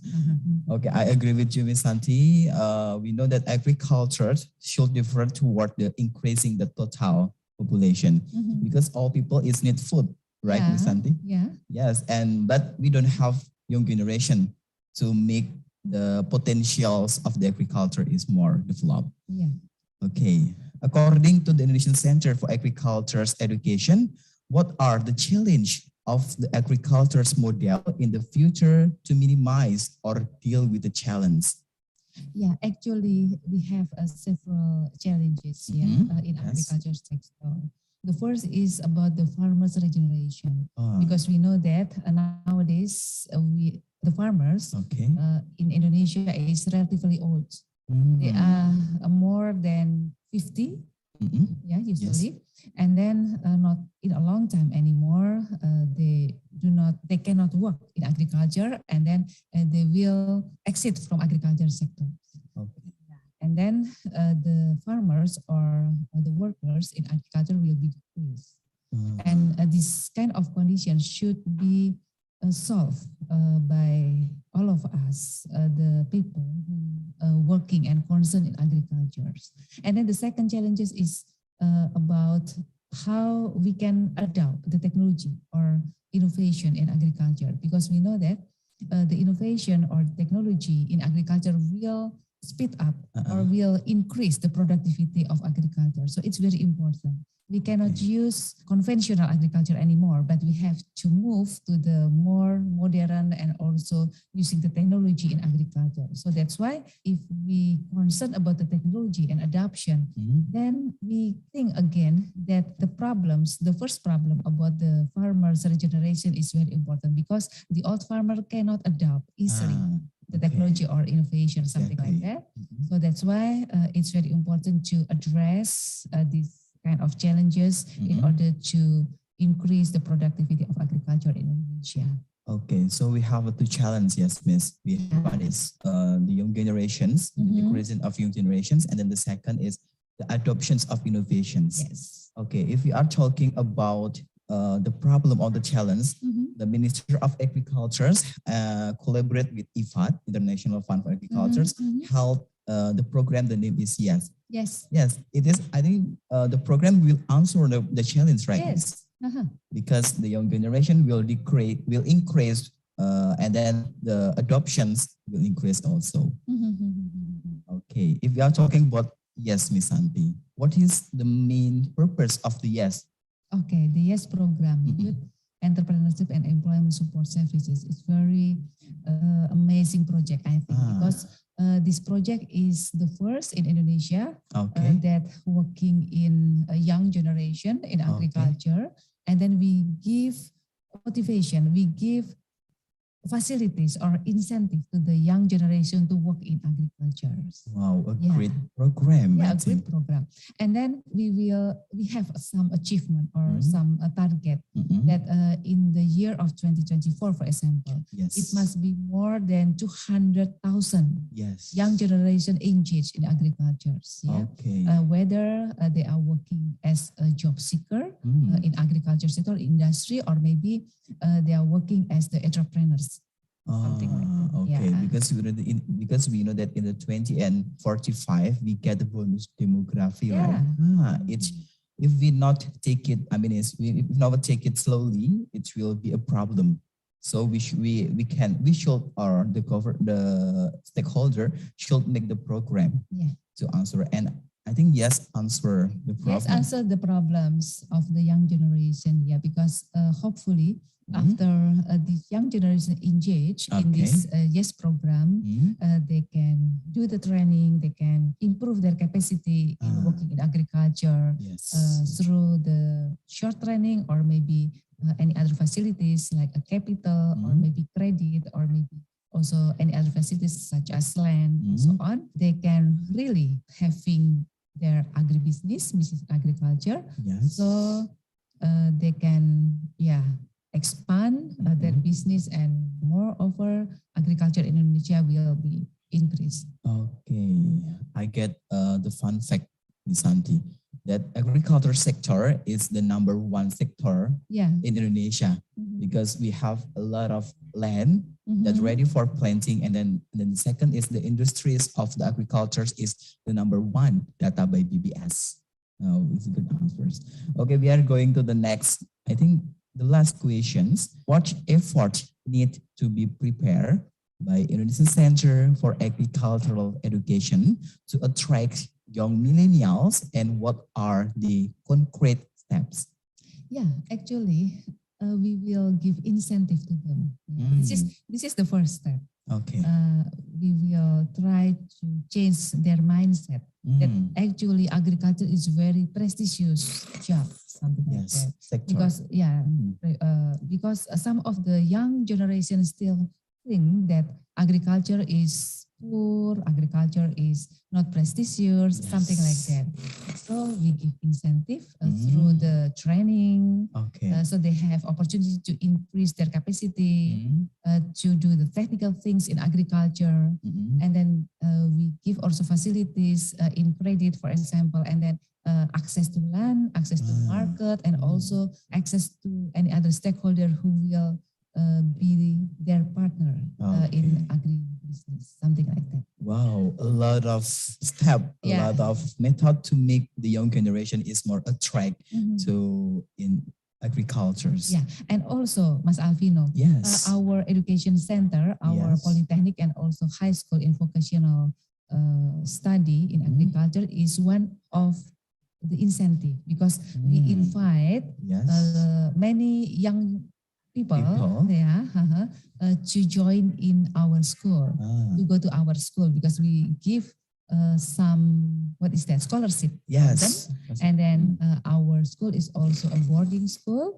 And then, we have many facilities in order to improve their capacity in doing the technical thing in agriculture. We have teaching factory, we have land, and then we have also collaboration also with industries, so they can do something like a apprenticeship or internship in order to have more skill in practice agribusiness. Okay, I ever heard that the vocational polytechnic and vocational lecturer high school is more concerned in the technique.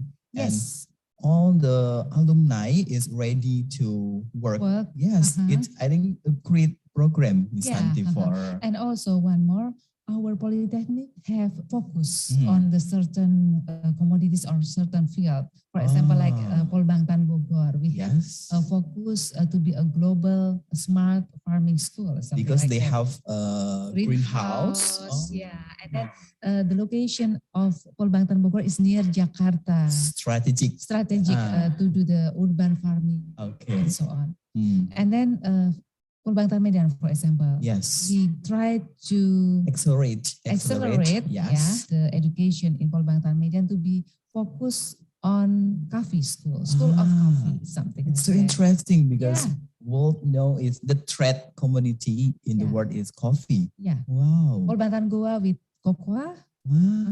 And then we have an idea that in the near future, our Polbangtan Bogor, and then Polbangtan Goa with cocoa, Polbangtan Medan with coffee will be the school, the global school. Yeah.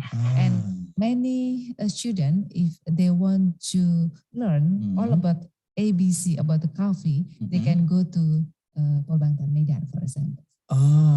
It's a great mapping, I think. Because every school, every polytechnic have the potential commodities. And then they are also located in the production center of these commodities. For example, the Medan, Polbangtan Medan, located in North Sumatra, and then North Sumatra is a production center of coffee.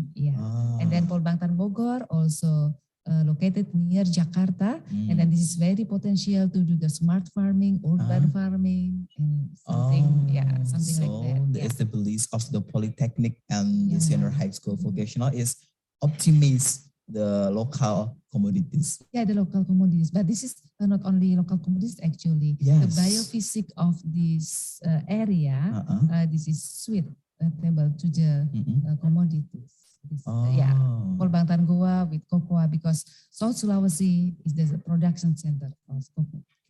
So the establishment of the polytechnic and then the senior high school vocational will help the farmer also. Yes. Okay.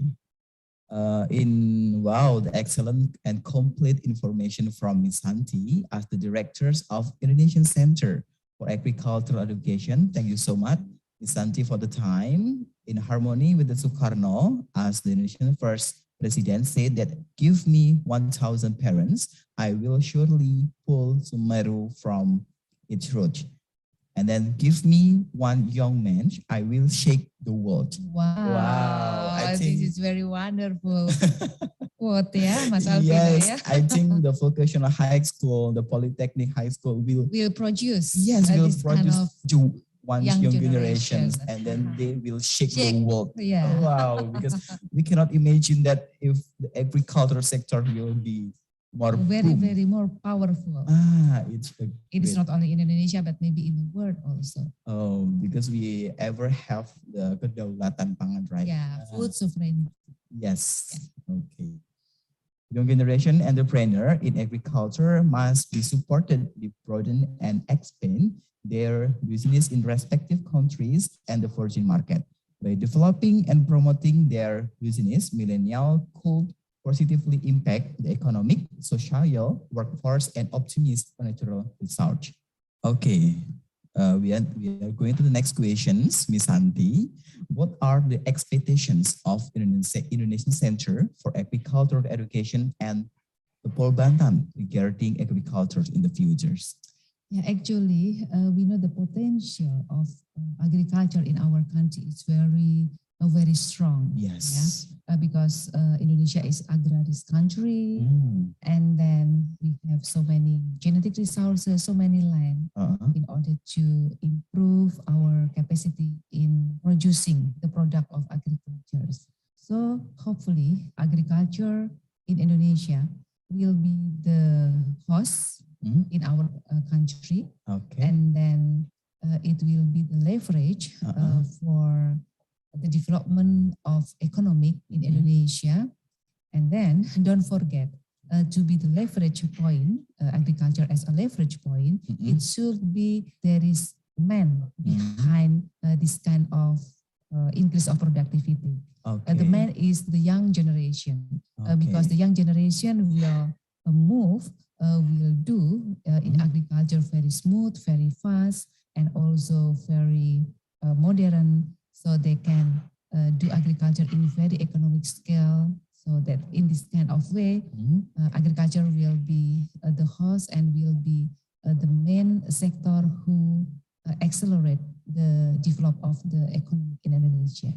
Okay, so commonly the expectations of the Indonesian Center for Agriculture's Education is all about the agricultures, but the main focus in the young generation. In the young generation. Because it is very important. Yes. We have the potential of the land, the agriculture's potential, but if we not have the young generation, is nothing. Nothing, exactly. Okay. Okay, thank you, Ms. Santi, for the time. I will read the conclusion first. As a rural country with the natural resource, the agriculture sectors of Indonesia is a very potential business area to develop by youth. Developing agriculture's entrepreneurship is need to drive the human productivity of the industry. According to the BPS, business actors in agriculture's community are only about 45.20 million people, or 0.17% of the Indonesian population. The low numbers of the entrepreneur is indicated at a gap between human resource and education's problem at the farmer level. So, the Indonesian Centers for Agriculture Education answers all the problem. Hopefully. Hopefully, and exactly answers. Okay. Hi, Sobat Yes. Let's doing farming, or let's farm, because we know that farming is a very interesting thing, give nice business, and also give a very, very good perspective in the future. Because the agriculture is potential. Yeah. Okay.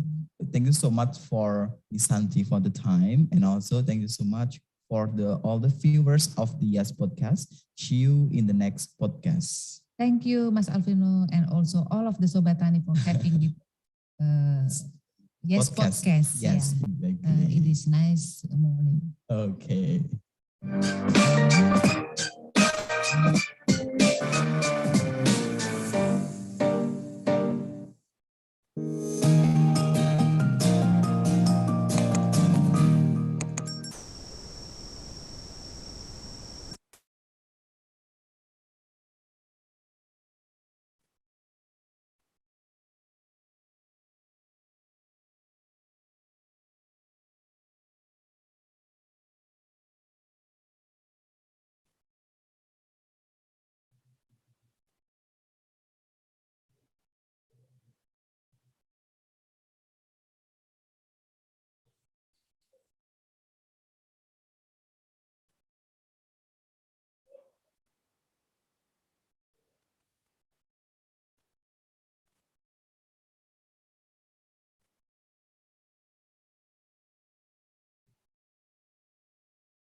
Karena corona itu ampun. Iya, enggak maksudnya kan kadang terpaksa kena sebut. Karena para penari, para penabuh boleh berkumpul, boleh latihan, boleh ngayah ke pura-pura. Mudah-mudahan dipromosikan lagi sama pemerintah untuk pariwisata Ruki. Nah, kan jadi kimandan di seluruh Indonesia. Putri cening ayu, ngijang cening juma, meme luas malu, kepekan membelanja, apang ada darah nasi, meme yang iring, nongos ngijang juma, sambil langet mundur, ajar tiang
Don't grab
Ada, Pak.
Check.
Belum penayangan, Pak.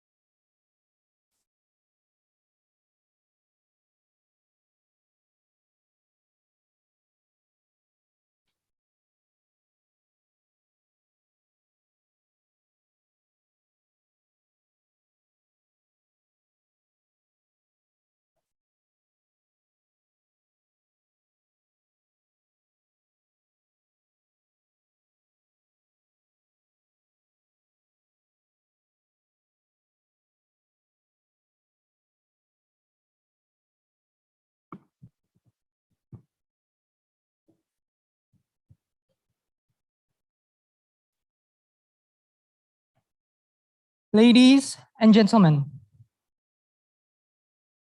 may I please have your attention to the big screen? This is the seminar will begin shortly. The seminar will be divided into a few segments of break rooms that will be led by each corresponding chairperson. On the first break room, it will be led by Dr. Awang Maharijaya with the theme of hunger and malnutrition. On the second break room, it will be led by Dr. Tri Ratna Saridewi with the theme of food, nutrition, security. On the third break room, it will be led by Dr. Maya Melati with the theme food and nutrition security. On the fourth break room, it will be led by Dr. Witono Adiyoga with the theme of food supply chain and agriculture. And agribusiness. On the fifth break room, we will be led by Mr. Henry Wiraprakasa with the theme of Young Agripreneur in Horticulture. And on the fifth break room will be led by Dr. Suprihatin with the theme of COVID-19 issues and challenges in vegetable for resilience during a pandemic. To all present audience, you may make your way to each designated room. And to all online participants, you may please prepare yourself to enter the corresponding break room. Thank you.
Cek, belum masuk juga.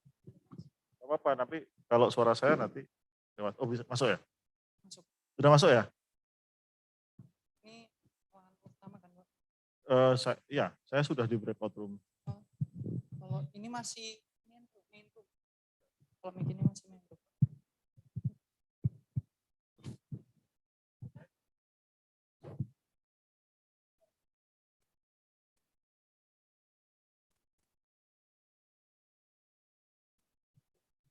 Cek, ini belum masuk. Telepon ini memang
Roomnya tadi mati deh.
Ya Pak Henry.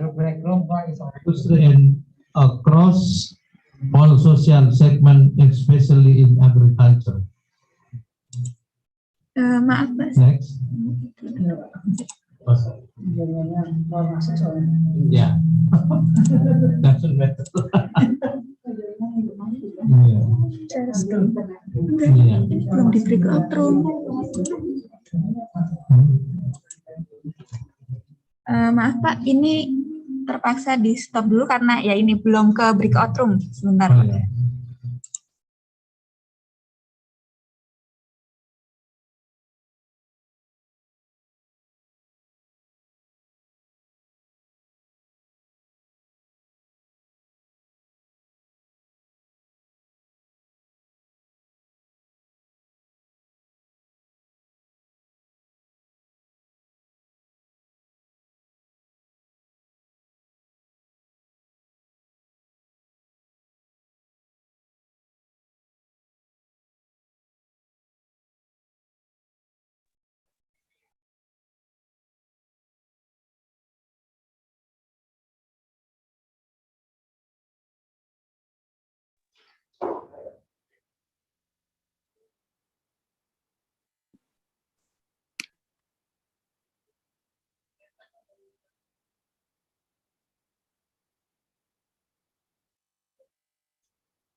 Saya bacanya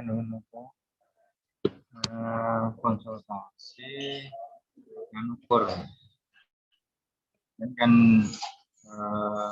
jumlah 24 hari dan kalau dihitung dari awal itu sebetulnya kira-kira bulan Agustus itu sudah selesai ya. Terus mau ngecekkan kira-kira sudah selesai atau belum.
Nah, yang ini nih kita di mana ini? Saya di mana ya, Pak?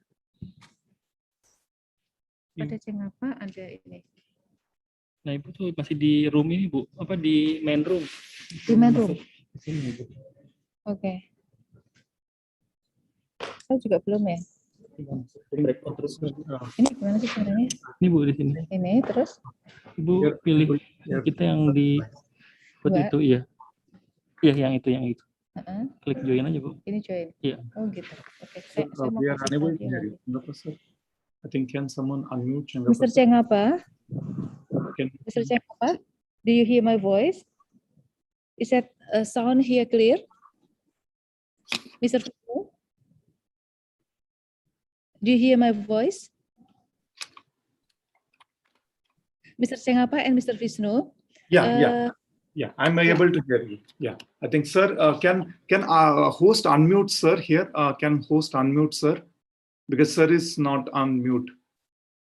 Can host unmute, sir? Aha, okay. Wait.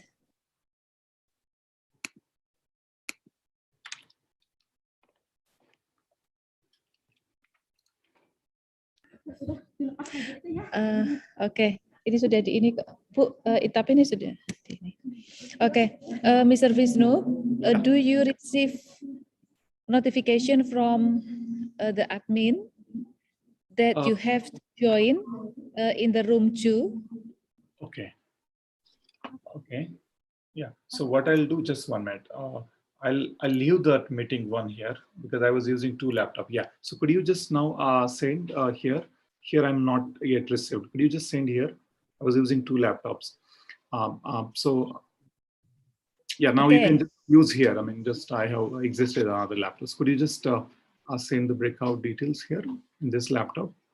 My name is Dr. Kedar Vishnu here. I mean, you will not find another Kedar now. Okay. And how's about Dr. Cengapa? Yeah. Dr. Cengapa is also already signed. Actually, we or the admin already sent the notification to join in the breakout room. But please, Dr. Cengapa also click to join in the room. All right. So I'll just just sir is calling me. Just 1 minute. Just 1 minute, ma'am. Sir, have you received any notification, sir? Breakout notification?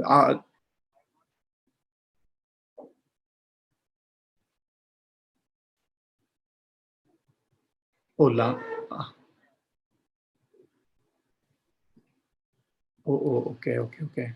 Last slide, sir. Just we'll try. I'll ask the madam, sir.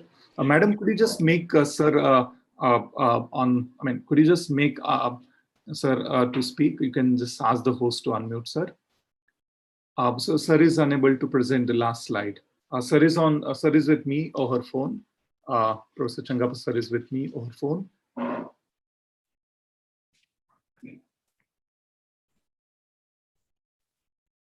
Yeah, are you able to see? Yes, sir. Now we are able to hear you, sir. Okay. Anyhow, I mean, the last slide, I just want to say that, the problem of asymmetric information needed to be tackled by farmer collectives, and they have to form their own farmer groups, like farmer producer companies, farmer initiative groups, so that they can increase their bargaining power, and they can, get a better deal from the food retail chains. So I just want to conclude stating that the modern food retail's model of entering into contract with farmers has high potential to emerge as a viable alternative channel for marketing vegetable crops like green chili in India. And it is more so because the modern food retail chains practice both vertical and horizontal integration, focusing on product quality, productivity, and this model can sustain if it can work, work involving even the small farmers. Well, my last slide is I sincerely acknowledge the contribution made by my co-author, Dr. Kedar Vishnu. Dr. Cengapa, may I interrupt you? Dr. Cengapa, may I interrupt you? Actually, we are in the wrong... I'm completing. No, I will complete within a minute. No, I mean we are in the wrong room, not right room. Sorry for that. Actually, we already sent you notification to join in the food and nutrition security. Number 1. No, what I should do? What I should do now? Okay, there is a notification in your laptop that you already assigned to join in the food and nutrition security 1. Are there any things appear in your laptop?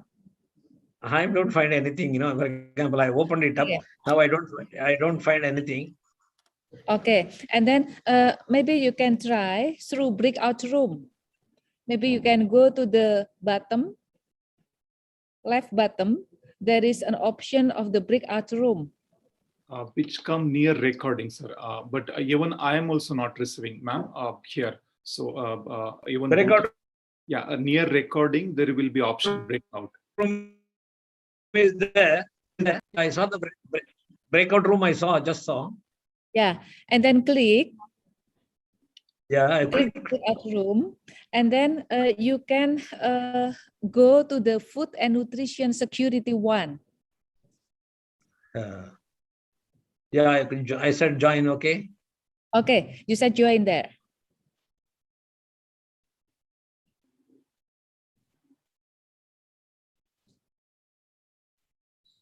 Could you make me also the same, ma'am? Okay. Assign. Sorry, could you assign the right? Okay, okay. Yeah. Yeah. So Dr. Cengapa, Dr. Vishnu, actually Dr. Cengapa already sent you the right room, and then we can continue. Yeah, with the presentation. Yes. Okay. All right.